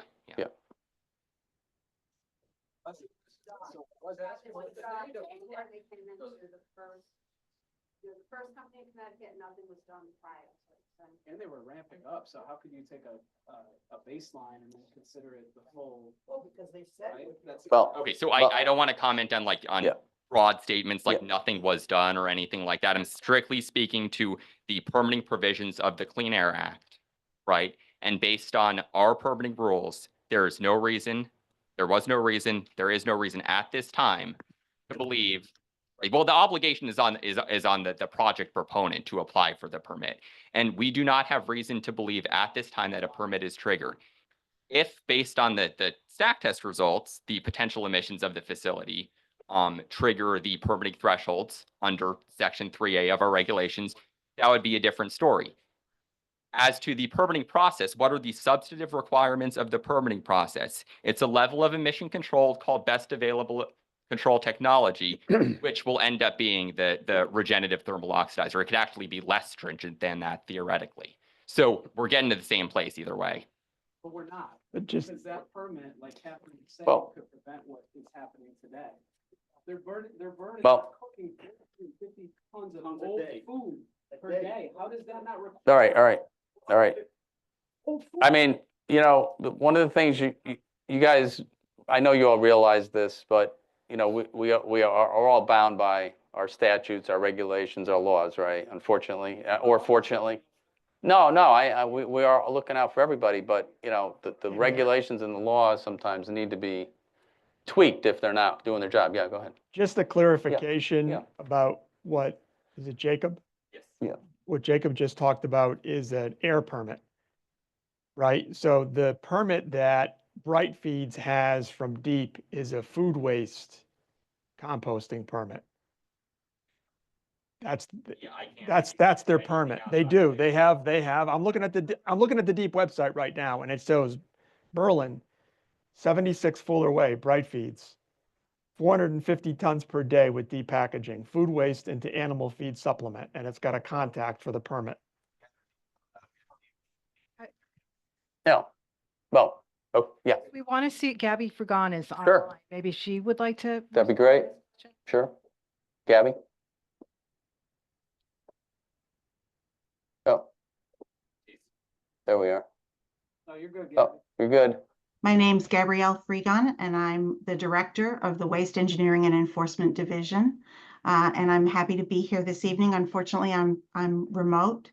And I was at the previous meeting back in October and heard the comments and the questions. The facility is a manufacturing facility, and what was issued to that facility was a beneficial use determination for the use of what we would define as solid waste in a manufacturing process. And the general statute citation for the authority to issue a beneficial use determination for a manufacturing facility is Connecticut General Statutes 22A-209, F as in Frank. And so that's what they applied for. That's what they received. And what it does is it governs the receipt of the solid waste at the facility. And in this facility's case, that solid waste is no longer consumable baked goods. And that material is what gets fed into their process in order to create the chicken feed. Excuse me. So that's what the beneficial use determination regulates, the solid waste. And we have other criteria within that beneficial use determination that are standard conditions for management of waste, but also compliance audits, as well as a financial assurance instrument having to be established, and other requirements that are administrative in nature, along with the waste management requirements. I'm happy to answer questions. But, questions for Gabrielle? Yes, yeah, I'm sorry, I'm sorry. No. You're good. And I just wanted to know, I know that they know what's going in and they're making some kind of feed from the stuff that's going in. I also don't know if it's unwrapped bread and vegetables and whatever, or if the wrapping goes in with it. Nobody that was here last time actually answered that question. I did ask, is it unwrapped? Is there plastic? Is there styrofoam packaging? You know, who takes it off, when and where? But my question is, we know what's going into it, but nobody says anything about what's being emitted, the emissions. There has to be something coming out. I mean, I can burn stuff in my fireplace. I can burn corn cobs. I can burn diapers. They're going to smell different. and they're gonna come out different in the air, and some of it's gonna come out ashy. And I frankly am very surprised that all the different companies here that have debris on anything, whether it's their car, their house, their yard. I'm just so surprised. There's Northeast Testing Labs right here in East Berlin, I think it is.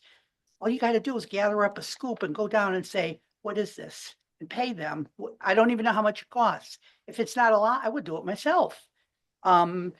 I just can't believe that nobody's gathered up any of the stuff from anywhere and had it tested. Because if it was in my house and in my yard, you can bet your sweet round butt I'd be down there in a heartbeat. I mean, I really would be. What is this on my house and in my windows? And I like a clean house too, like that lady that would do surgery. You know, seriously, and I don't like that in my house. And I have a CPAP also, but I'm not affected by it where I am. But I know in the springtime when there's pollen, if I sleep with the windows open, I do know that the filter is a different color.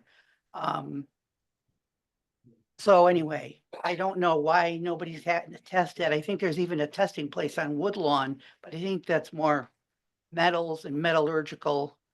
I won't swear to it, but I think it is. They would be forced to be tested, which is what Catherine is. Well, exactly. Yeah, they don't have a permit for that. Exactly, but, Yeah. You Yeah. know, so, don't- so nobody here has done it and nobody's forced them to do it. And she just looked into it and said what it is and why hasn't anybody, I don't know, I just can't, with all the digging that everybody's done, I would have thought that they would found that nugget. And everything can be missed. And I'm not a genius at this stuff. My husband thought I was Kojak, but but seriously, I just don't know why they're really not having anything tested. That's all. It's really, that's been bothering me all along. So glad I finally got to say my thing. Thank you. Yeah, I had this gentleman and then you, Ryan, and June in the back. Just a quick question to the council and to, have we, Can you give your name and address, please, sir? Yeah. sorry? Name Name and address, please. Scott Foote, 158 Webster Ridge. Have we written a letter to them to ask for a concession? Have we asked them to voluntarily? Yeah, I know we can't, I know we asked here that night and, shut them down. I mean, there's financial situations and everything else. I understand that. But if they really truly want to be a partner here in Berlin with us, let's negotiate. Let's talk about this. Say, can we legally, as a lawyer, can we send a letter saying, can we, come to the table and make some kind of concessions? And there was some talk about the noise that coming off the turnpike or coming off of Route 9. I live in that section. And I'll be honest with you, between midnight and 3 in, you can hear a pin drop pretty much from the highways. They're pretty slow. You're going to get the occasional one or two coming by, but I mean, let's just ask. I mean, they can say no legally, and we can't, just point the finger and shut it. I think they've already said no to shutting down at night. We did ask them in the last meeting, but Their response was, we'll have to sit there and conduct a study and see if it's. Well, I mean, let's do it in writing. Let's do it in a legal form in writing. Let them legally come back to us and say no. Now we've got their stance and then we can build our case from there. Takes too long. Well, I understand that, but it's, there is a process unfortunately with everything, but yeah, I don't disagree with you. I think that, to do that, even if today we brought let's say the town just said, oh, what the heck, we're going to bring a legal action. Yep. Okay, but which we really don't have standing to do, which will mean we'll be in court. It'll either get thrown out of court immediately, or if we can argue it for the next 2 years. Well, that's the fear of going that route. We've discussed that. With the council discussed that with the town attorney. I mean, we really would need that, and that's up to the AG and Deep with their investigation. That's just how it works. It's frustrating for everybody. I understand, certainly for us sitting up here, but the biggest thing is we just want to know what it is. yeah. Well, I think that's why we're gonna. Is it pollen? Is it ash? We're gonna go to DPH, and see what they could tell us in conjunction with our health district. Ryan, you had just one quick comment, please. Please, Ryan. Ryan Malloy, 84 Juniper Lane. I will be quick. So first of all, Jay, if I ever see you out, I'll buy you a beer. Might not have want to drink it with me. I certainly will. I promise you I'm a nice guy. Right. But I think this is a perfect segue, Mark, because without being too critical on you, I offered. Right. So my background is not just landscaping, as a lot of you know. I do IT as well. Right. And at 25 years old, I own $125 million portfolio myself. Okay. I had a group of project managers underneath me that had to meet with me many times, multiple times a week. Right. You had to balance the checkbook, this and that. I offered to be the project manager for this. And the reason why this is the perfect segue is it shows, and I did this last meeting, the reason I offered that is I get at the end of the day, there's legal pieces that need to be, put together, right? From my end, I want to help facilitate that. Everything we said tonight, whether it's that piece we just learned on permitting, which honestly is not your fault, right? That's not what you do, right? That, in my opinion, if we had a project manager for this, you create a Gantt chart, and instead of saying everything has to go sequentially, you have things going in parallel, you have some going sequentially, right? But the way we're doing it is not it, right? So when I say 14 months, I say it from a standpoint of I'm frustrated because I feel like we've lost so much time. I'm not saying it would have been resolved by now. Let me finish, Mark. But what I'm saying is it's not organized. The fact that we just found out tonight, based on Catherine's amazing question on that front end permit, right? Not necessarily the exhaust permit, that in my opinion, if we had a project manager, that likely would be a line item. You might have worked through that line item already. Mark, to your point, we might be 6 months earlier to a potential lawsuit. Right? That's why I offered my services, not because I'm a know-it-all, not because I want to tout my credentials. It's because I know how you need to put this together. And this ain't it, Mark. We need an organized way to do this. And if we have to put money out there in front of the town to secure $100,000 to hire a project manager for this, do it, or I'll do it for free. I will gladly put it together. And I know it has to be facts. You need to bring facts to a law. We had this discussion about facts, right? Yeah. Facts. Point is, you're not going to get the facts in a structured, organized way that is efficient with doing what we're doing, because the bureaucratic model, and no offense to you guys, this part owns this one owns that, this one's over here. That's why I sniffed that out long ago, and I feel like I'm being ignored. No. I even offered my services, and yet it's still this unorganized. I would expect, Mark, at the town level, and this is where I need to be critical for how urgent of this situation it is. Like if this was in my realm, we would have a conference room locked off, and everything that's written on the walls, we tell everybody, don't you dare touch it. We'd be taking pictures every single night to make sure that we don't lose it, right? Like it's that serious. You draw up a plan and you follow the plan. This is not it. I'm going to end there. Again, I will offer my services. I will gladly advise somebody how to put a Gantt chart together. This is not it. Right? We're losing too much time based on unorganization or non-organization. Well, I'm right. Right, wrong, or different. I'm right. you're entitled to your opinion, Ryan. You're entitled to your opinion. June?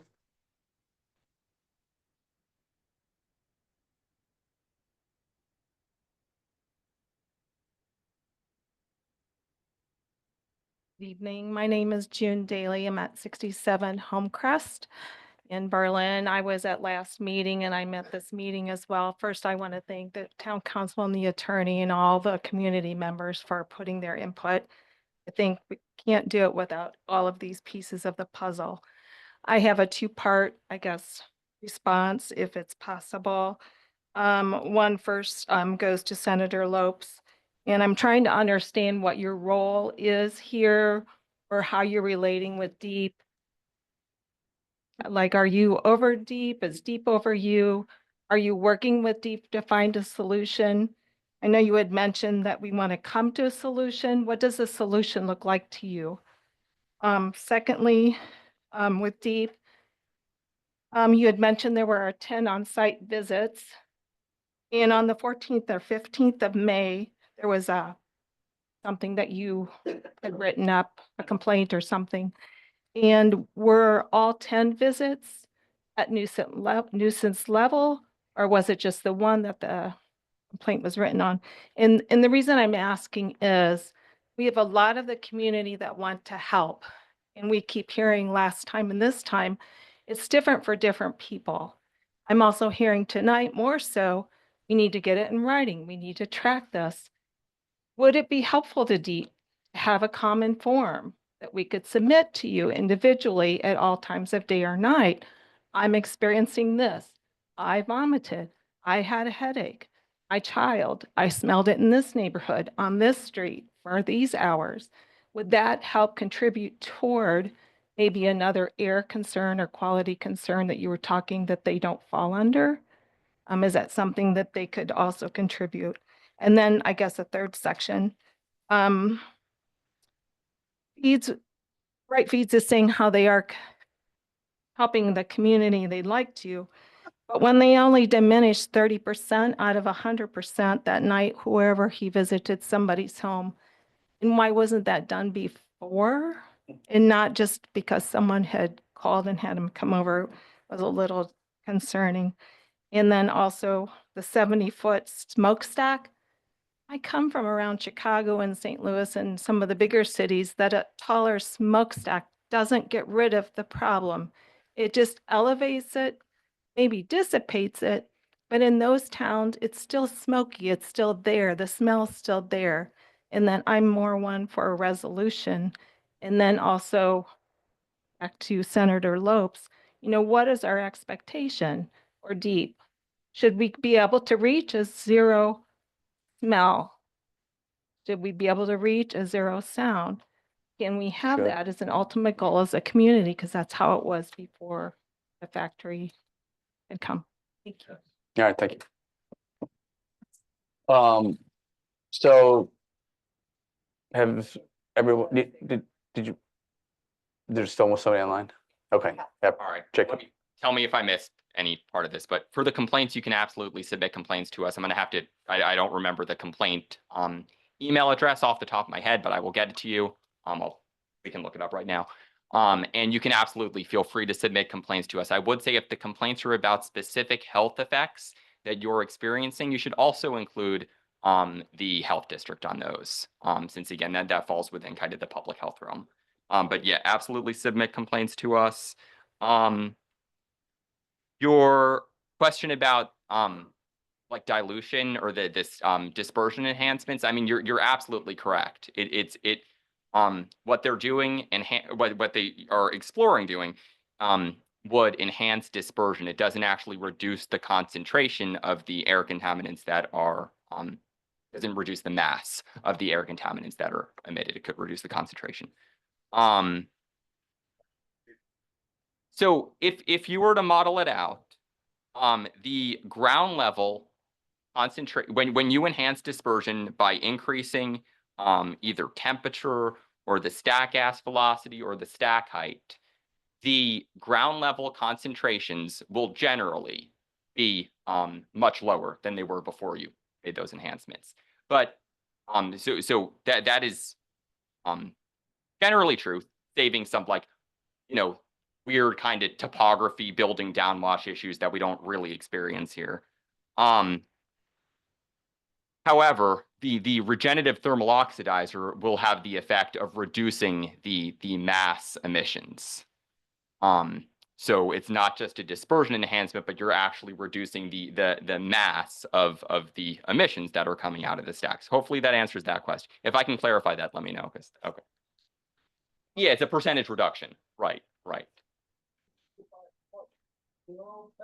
So, well, it depends. Yeah, so it depends what specific compounds you're talking about, but overall for volatile organic compounds, which are often the source of odors, the control effectiveness of an RTO is in the 98% range. Now, that's the control effectiveness with respect to specific compounds. The hope here is that the ground level concentrations that everyone's experiencing are reduced to below any odor detection threshold. We've seen RTOs installed. We've seen RTOs, controlling large industrial processes, and they're by and large very effective. We have not, as we talked about this earlier, this is the first facility of its type in Connecticut. We have not seen an RTO installed on this type of process. Can I guarantee that the odors will be entirely eliminated? No, not at this point. I think that the stack testing that we're requiring will help answer that question. And then the ultimate, you know, answer will be borne out in kind of what happens after the RTO is installed. We regulate nuisance odors. So it is possible. This is, you know, theoretical. I truly hope this isn't the case. I don't expect this to be the case. It is always possible that there is residual odor that does not rise to the level of a nuisance, a regulatory nuisance. I'm not talking about, you know, a private nuisance or common law nuisance, but a regulatory nuisance under Section 23 of the Abatement of Air Pollution Regulations. That is a possibility. It is not, you know, the expectation. So I can tell you the mass, the DEP, what they did is they created a hotline just for this issue. And then they had certified sniffers. And the attorney, yeah, that was actually a job. I asked how I get that job. They had certified sniffers that were funded through the DEP, that when these calls came in, they went out and validated that the smell was an issue, so that when they actually went to court with this company, they had certified sniffer. God could struck me that it feels funny even saying the certified sniffer data was provided to corroborate that. And the reason why I think that's important for DEP to set up a hotline specific to this, if possible, I know it's a tall task. This is a major issue, right? And you have a state in Massachusetts that's already gone down this road. And if you don't think Feedback Earth tried everything under the sun to curb the smell, I feel like they likely did, because they wouldn't want to go out of business. And we're going to be a year or two down the road with the same problem. So I'd rather get ahead of that. Yeah. You happen to have the complaint? Yeah, the email. Yeah. I do. Okay. I'll share it with the mayor. All right. Yeah. So we'll get you the complaint. I mean, it doesn't matter if it's a special inbox or the general inbox, they're all received. We have trained inspectors. I don't know what a certified staffer. Well,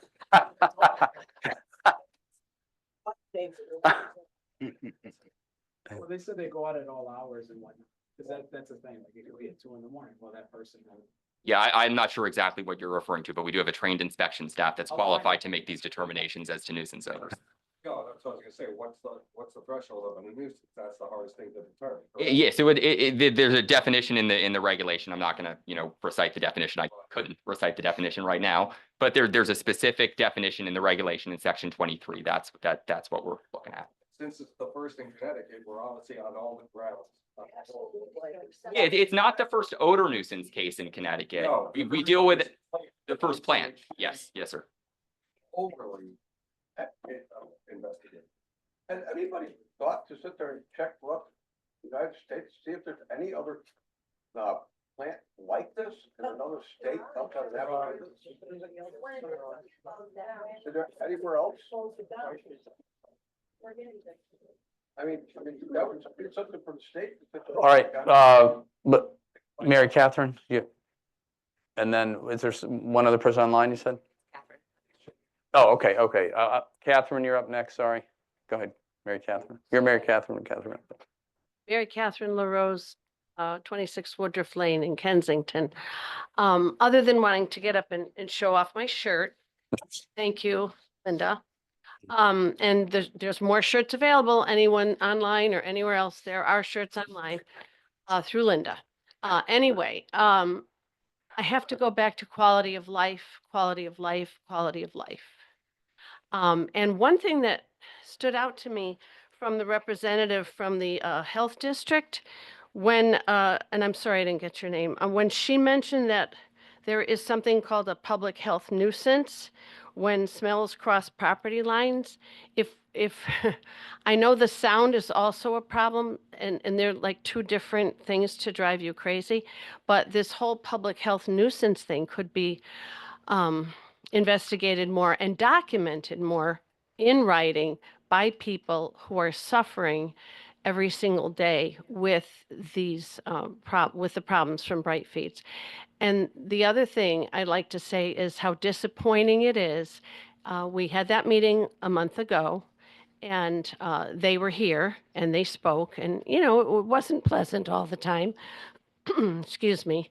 I mean, tempers rose and things got heated, but they were here and now they're not. And I think that's extremely disappointing. And it actually speaks to, are they really committed to being good neighbors in Berlin? I am not feeling that at all. Thank you.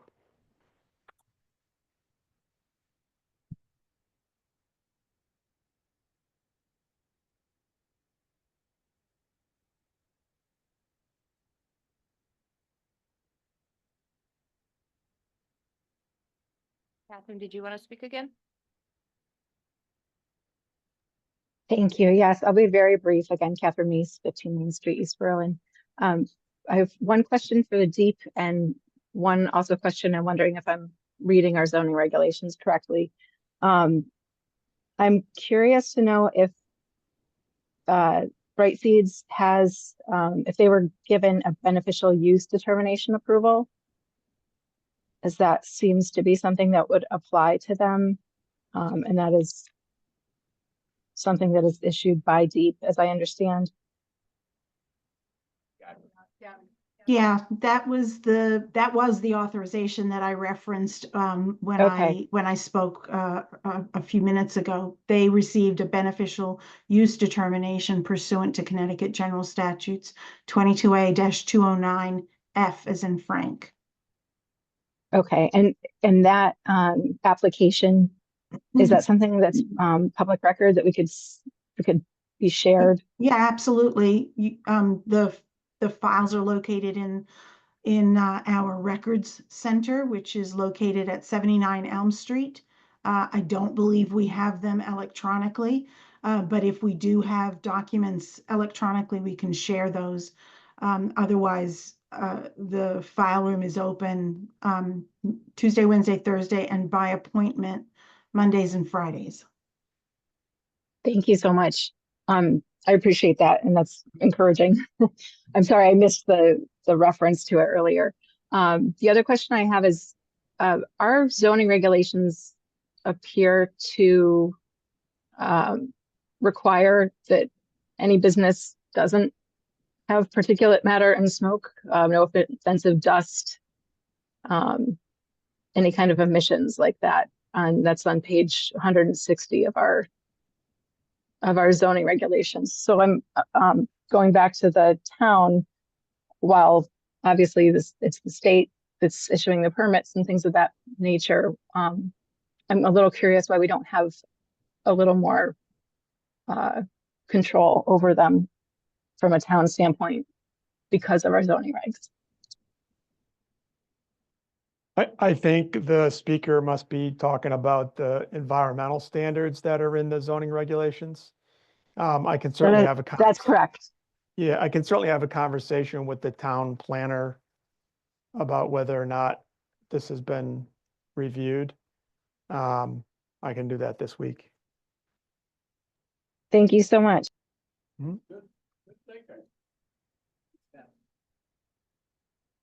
Okay, is everyone good for now? Oh, but one last comment, ma'am, of the night. You get the last word of the night. Save the best to last. Hi, my name is Jenny Calvo, and I live on Old Farms Place in Berlin. I myself haven't smelled or heard this noise, but I came to support the people that have, because the more people you have to support each other, the better it is. But the one thing that Ryan mentioned tonight that I think is key is having a project manager on this. There were so many things that came up tonight that seem like new information. Yeah. Even though we've had so many meetings, I don't understand how that could be, even for who's responsible, that you can't even shut the place down. So I think we really need to have somebody and have those contacts of who we're talking to and what agencies, and that's all I have to say. Thank you. Thank you. Anyone else? We're good? Okay. All right, folks. So thank everyone for coming. Thank you for all your input. Very important. Thank you. Yes. Yes, please. Oh, yes. Yes, please. So I just want to kind of close our remarks by kind of circling back to where I started. You know, we are absolutely here to listen. And I also want to remind folks you know, this started for us with a complaint that came into our office. So that, the way we respond to it is it's within our enforcement, it's part of our enforcement response. And what I said at the beginning and what I want to reiterate now, a lot of things have been said. We have been listening to everything that's on your mind. I want to reassure everybody, we have a process that we follow. We follow it to the letter, which I said at the top of this, which is absent any interference, we go through it methodically, and our goal is to move towards compliance. We've heard a lot about concerns about the timing. I understand that. But we need to absolutely respect that that's the process we follow. And I want to reassure everybody in this room that we do take very seriously the integrity of our enforcement program. So I want to set the record straight, absolutely on that. So I don't want anyone leaving here, you know, with that impression. You know, we all of the steps that I described, I think, you know, we shared today, went back over sort of how this began, where it's ending. Because of it's in an enforcement realm, we talked a lot about permitting today, but the response is, you know, we started with, these are the inspections. We recognize too that we have authority to require the intent to test, which is where we are now. There'll be information that's forthcoming. I think we learned today, and I think it's really helpful to think about how we can coordinate both with the local health director and the Department of Public Health. And I think, you know, making sure we have that information and we understand, and people, you know, have a right to have that information to understand, you know, what some of the emissions information means. But it is our intention to continue with our process and step towards compliance and resolution of this problem. Thank you. One sentence? All right, I'm going to hold you, Brian. I know it's hard to do. No, go ahead. A lot was said, and I would like to close out that as you guys go to bed tonight, just know that I am putting my head down on a pillow and hearing humming in my ear. Okay? I might go outside like I did the last 2 days, and I immediately get a headache. So while I appreciate the process and the timelines, you have had the NOV since May, so I kind of disagree with you a little bit there. But from a general standpoint, all of this is great, but it's discounting the fact that we are living this every day.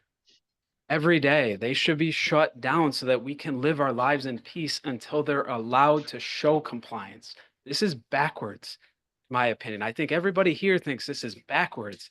Right? Why are they allowed to operate today? But The next day, while I have headaches every day, while I can't sleep in my own bed, it's mind-boggling. So I agree with the timelines. I agree with all that, but I don't want to lose sight of the fact that people every single day are impacted severely, not minimally, severely impacted. Thank you. So obviously on that note, you know, I don't know if it's backwards or not. I mean, we have to deal with the regulatory scheme we have in place. I don't know what else to say. I mean, that's what we got to deal with. Yeah, I understand that, but you know, we can only do certain things. We can't just do what we want in this country, because then it would be a different type of country. We have laws and processes we have to follow, and I know it's not fast enough, and I understand. So we're working this resolution. We are closer than we've ever been. Hopefully the oxidizer is the answer to that part of it. We'll manage it within the town, but we only have a piece of it. We have a piece of it.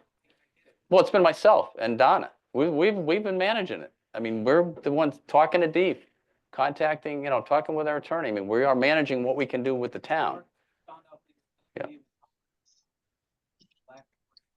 No, I have to disagree with you there. I mean, I spend probably every day, part of my day is on this project, more than probably any other town business right now.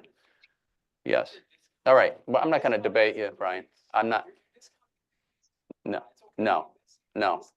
I'm not discounting that. Well, as was said, we are volunteers.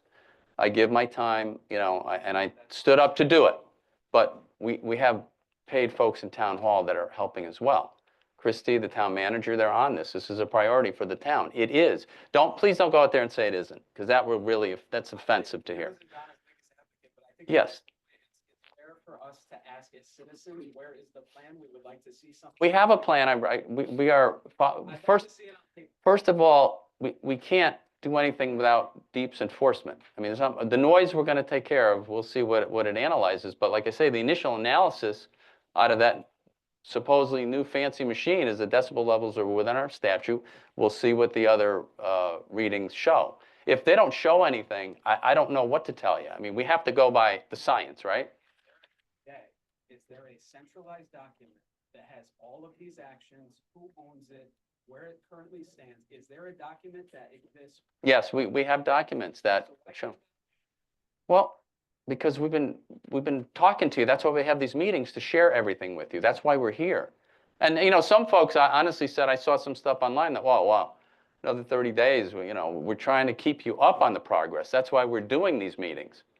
I mean, some people didn't even want to do it in public. They wanted to do it privately. I said, no, it's going to be public, so we can Zoom it and we could record it. So this is the record too. The recordings that we all talked about tonight and last time is part of the record. And this is a very important part of the record. That's why we're here. Just answer the question. Can you give us the data? It's that simple. I don't have all the data. How do I have all the data? Get the plan. That way we can help. What us. is- Like Catherine might have more things she can bring up. Somebody else in the audience might have more things we can bring up. Our current operating. Well, model bring is it. not working. That's the The point. town manager coordinates it, and Don and I have been working on it, and the You town know, we've attorney. been working on it, and I Yeah, think Senator Lopes has also been working on it. Yes, yes. And perhaps, because this meeting was just completed, there are certain steps that are being taken over the next several weeks, okay? And I believe we're gonna have another date that we're gonna pick right Yes, now. right now, And yes. at that time, we'll be able to say, we did this, and we did this, and this is where we're at. We've done that We're now. all moving as fast as we can, Ryan. Okay. Appreciate you. But Mark, you can't chastise us saying we can't bring a lawsuit if we don't have data, and then I ask for the data and we don't have the data, right? That doesn't make any sense.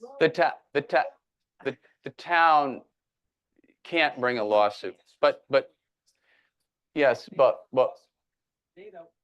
the town is not, I mean, I'll have Jeff just repeat it one last time. The town cannot bring a lawsuit. Okay, so I don't even know what your argument is talking about then. The town cannot bring a lawsuit. How many times could we tell you that? But there isn't a lawsuit. We can't bring one. So what, you just said it. Should we pay?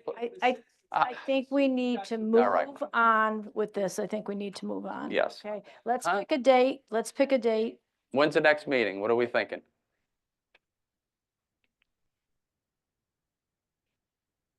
Well,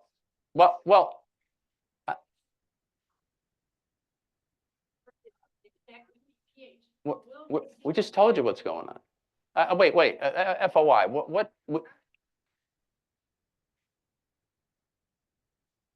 We're working on the sound. That's why we did the noise ordinance. Yeah, no, well, the smell we can't. Deep.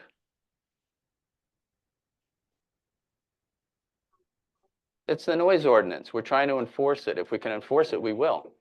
That's why we bought the equipment. I have a timeline, but that's with Bright Feeds too, though. That's not just our timeline. Yes, so, yes, well, what? The information has been, the best information is the meetings we've been in, the recordings of the meetings. So what's going on until next time? We have a timeline for the oxidizer, right? That's on the deep side. You've heard that timeline. Our timeline from the town, which is next, is to analyze the data we just got from the machine that we just had set out for 2 weeks. Prior to that, we bought a new equipment to measure the noise, which, quite frankly, has not been fruitful. It's been below all the decibel levels in our ordinance so far. Well, that's what, well, I'm not talking about that frequency. That's what that it doesn't measure that frequency, the equipment we bought, hence the new machine. I'm hoping that's what it says. If it doesn't say in Ryan, I don't know what to tell you. You're looking for something.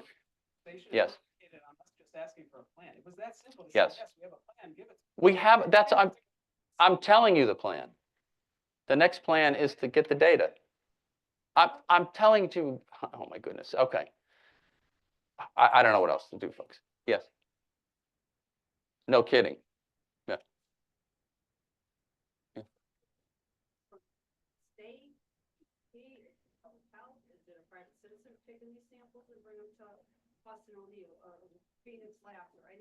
It's going to be deep in public health for the samples. Air sample, particulates. Pardon me? Yes, yes. Yeah, yes. Yes. Yes, So, yes, Mr. Mayor? yes, yes, yes. If you, would you can I please first come up here and get your, we have your name, okay? If you're gonna, I don't think we should be talking from the audience, okay? Yes, we do have that being sampled. And I'm assuming you were here all evening and you did hear that at the beginning of the meeting. Yes, Carol Salerno, Main Street. I'm curious if somebody, and I know the state, I state many years, there are all different labs that you contract with, I believe. Is somebody or who is going to be responsible for taking some of these samples, having them tested and report back? I think Department of Public Health, we're going to contact for that. Okay, so if there's a meeting in 2 months, say, will this data be available? Well, we certainly would like to think that. It should be will if they're, commit, and I don't think anybody in the audience that's here from Deep will be able to commit to you for sure. By, February 1st, we'll have this. If everything goes as it should, we're hoping that we'll get this as soon as possible. sooner than And that. that's our goal. Put it out if it's sooner. Well, I'm asking, so in 2.5 months, is that a reasonable timeline? I think it's reasonable. I don't know. Does Deep think it's reasonable? Yeah. Two different things, the stack testing and the particulate sampling on the vehicles. That is not a service that, it falls under, our purview. So that we would need to talk with the health district and DPH about. We will do that, but I see no reason that can't come from. Take care of what's being all. Yeah, yeah, so the part that we're dealing with is the stack emissions, which will not give the speciation of the particulate matter, which is what I think you were talking about. Yes, correct. Total particulate matter is an air test, but it does not give you the speciation from like a vehicle. So it's not you take a swab off a vehicle and coming out of the stack. correct Those particles tested. as total particulate matter, not speciation. Speciation being. I can tell you exactly what the Isn't that? exact, yeah. Crux of this is we want to know what's coming out. Yeah, so for the particulate sampling, that's the part that we're going to work with the health district and DPH about. For the testing that we're doing, it's total particulate matter, because when we were talking about the, all of the relevant regulations throughout the meeting, Any department that's necessary to get whatever we need. I don't necessarily agree with that, but so we will work with DPH on this. I can tell you that. I don't know that I have the authority to direct DPH to do something. But no, we will. We absolutely. Yeah, so the stack testing that we're requiring, the relevant regulatory thresholds are in terms of total particulate matter, not speciated particulate matter. The testing will take place within 45 days of our approval of the protocol, which is coming up soon. The results take up to 60 days. That's Won't have it by January. okay. So yeah, we will likely not have the stack test results. I can't speak for the particulate swabs. Identify the action plans that need to take place before the next meeting. Yes, the action plan is analyze our noise meter, the new one. Obviously, DEEP is going to continue with their investigation. We're going to talk, and Department of Health hopefully can maybe analyze maybe something that's on the cars, on the buses. We could go check on that. We can. He was invited. I mean, we can invite them all day long. Yeah, if they want to come. Yeah, we're happy to have them come. Yeah, I mean, yeah. That's not gonna do it. Absolutely. Yeah. Even those other levels as nuisance. I think that's what We're gonna, what we're gonna do, I think I mentioned earlier, we're gonna hire a sound engineer to look at those results. We'll see what the results say, and we'll go from there with the sound engineer. We're gonna take his recommendation on that part. We'll see what that and again, we're looking really not so much at the decibels, we're looking at that other, the humming sound, that's the difference. Then, if, well, then we could use our noise ordinance, yeah, we could use our noise ordinance if it's deemed a nuisance. If it shows that. And if not, we'll see what else the engineer recommends. He or she will be the expert on that, the noise. We're gonna deal with the noise on the town, Deep's dealing with their investigation, and DPH will do the piece that they are authorized to do. Mr. Mayor, Those would be the three prongs, yes. if I please, can for a moment, Please. I think that before we can have a determination as to what is going to be discussed at the next meeting, we have to know what the time frame for that meeting is going to be. Right. As Deep explained, it's going to be, you Right. know, once they give the approval for the test, Yes. they have 45 days to Yeah. complete the test. Yes. Well, if we happen to meet in, say, 2 months, and I'm not saying that that's going to be the case, but let's say we meet in 2 months. Mhm. At least at that point, we could say, okay, the testing has been done and now we're going to, you know, they're starting to do the analysis for it. Great, at least we have that update. If we meet in a month, we should be able to say, we had the sound engineer analyze it. This is what those results are. Deep can say, you know what, we've approved it. We haven't gotten the testing back yet, but at least you'll know where that stands. Hopefully by that point, our central health district and Deep can say, and I don't know if DPH will be here or not, but say, we've reached out to DPH. Here's the steps that are taking. This is what's in process. They might not have answers to the tests, but they can at least say, we've taken samples from X, Y, and Z. You know, that being said, and I'm not saying that for anyone to do this or not, but anyone here also has the ability to, you know, to take a sample and get something tested. I know there's a cost to it, but I'm not saying, you know, to do it or not. You're not prohibited You from it. can, sure. But I mean, that's information as well. I think it would behoove everybody to, when you're having situations or issues, shoot an email to Deep. Once you put the email in your phone, guess what? You have the address there. Just send it out because again, more information is better. We're not wanting to do anything. We want to help. It's just that, as we've said, there's a process. I know you understand that there's a process. You're not happy with the timeline. But I think when we, you know, have our next meeting, here's what we expect to have information on. Will we have answers on everything? No, but I think at that point, you will have an understanding of knowing at least what's going on, that people are doing something. You'll be able to see what's going on. It might not make it easier for you to live with, but every month you'll know what's going on. I mean, that was the reason for, I know it was kind of a short timeline between, you know, a lot of people said, well, it's only 30 days from our last meeting, but we just want to keep updating you. That's the purpose of this meeting, right? That's what we did tonight. Here's where we're at tonight.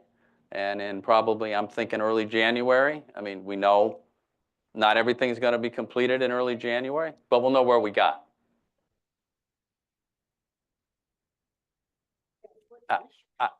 If you want to do monthly, we could do another month, but I mean, we can meet whenever you want, but another month, we're going to be sitting here probably talking about the same things. They're not going to be done. But if you want to do that, we can do it a lot quicker than 2.5 hours, but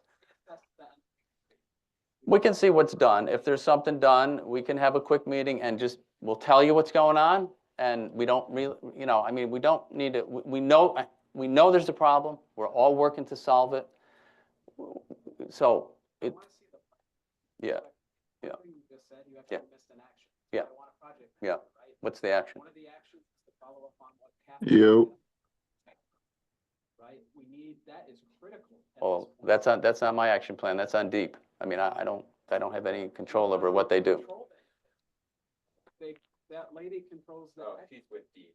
She's with Deep. Yeah. She's with Deep. So that's their action plan. Yeah. But the exhaust permit, who is gonna follow up on that piece? That's critical. It's absolutely critical. The exhaust is the particulate. That's the study they're doing, right? But should there be a permit or not based on the defined threshold comparative to other companies with what they're burning? That piece is critical and needs to be followed up. And that will be determined as part of the stack test that they're doing. So it didn't need to be determined in the beginning. I mean, But still, the point is that yeah. we missed the lineup. So who's tracking that? That's the point. I'm not trying to be a jerk. Well, no. Yeah, that's. Put together the action and that was not defined as one of them, right? Because that is, yeah, that is not within the town purview I can't dictate to Deep what they've got to do to issue a permit. Yeah. Yeah. I'll put Yeah. that- Yeah. Could you put that on the agenda, the action items? Sure. Next time, yeah. We can do that. We can bring Christmas cookies. That would be nice, yes. Yeah, correct. We will do that. Yeah, yeah, we're on that, yes. Okay, you want to pick another date? Okay, okay. Let's see what we got. We'll pick an.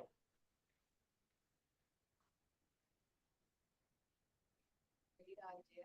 If some of us can get together, create a form, smelling it, I'm vomiting. Well, yes.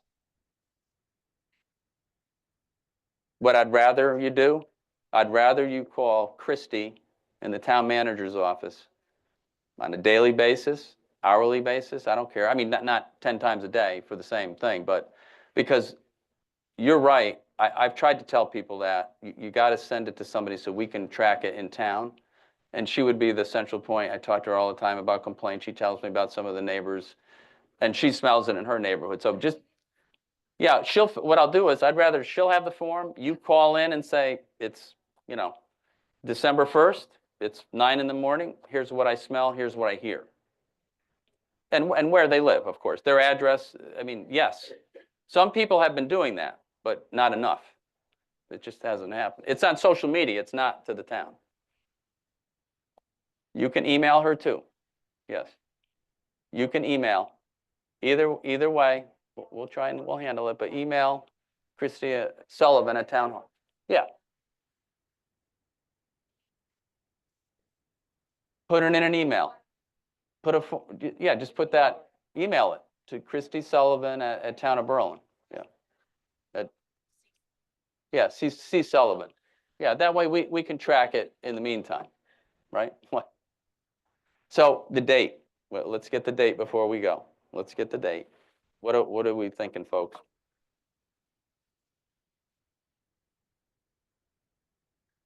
$16th work? Or December? That's the debate. Yeah, I know, I don't, but wait. So consensus, we'll do mob rule here for a minute. So consensus is you want to do like an email update, and then we'll wait till January for maybe more things will be done. Does that make sense? Yeah. Okay. You have the holidays, a lot of people. Yes, let's do that. So let's pick second week in January, maybe. And we'll do an email update on whatever progress we've made on anything. We'll get Deep's input. Yeah, that's what I'm thinking, right? Well, what do we think? If we're going to do an email Yeah, update, yeah. I have quite a few of you, your emails, but perhaps there's some of you that I don't have. Well, Maybe if you can, yeah, I'm trying to figure out how to get out to everybody. We could put it on that. okay, all right, So that's fine. if we do, the town will write up a summary. Okay, we'll post it on the town Facebook page, and then we could share it to the Facebook page, right? So that should get it to everybody. You could distribute it from there. Does that make sense? Yeah, that'll work. That'll be about in the that'll be the mid-December update. Whatever progress we've made on what we've discussed tonight. Yes, yeah, the week of the 16th, we'll get a summary out from the attorney, from the town. We'll talk to Deep, and we'll talk to Public Health. That's that. And then our meeting in January, what are we talking? Gonna do the 8th or the 15th? Do the 15th. I'm out of town that week. 15th? 15th, yeah. 15th? More stuff? Yeah. January 15th it is. It seems to be the, Oh, the 6th, I'm sorry, so what? What's the date? Oh, 6 p.m., yes, yeah, another Wednesday. 15th. The 6 15th, p.m. 6 p.m. in person here. I will invite them again. I invited them to this meeting.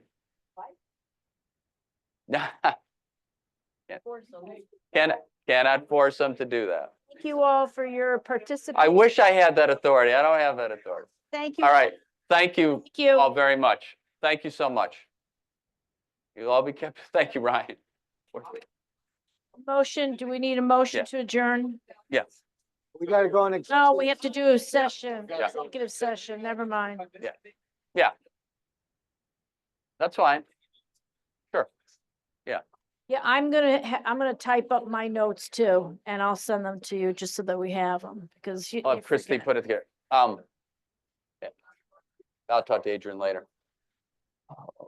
Motion to go into. Yes, we need a motion to go into executive session. Second. All right, all those in favor? Aye. Aye. So once the room Yeah, clears out, which may be tomorrow. Here's this form back for you.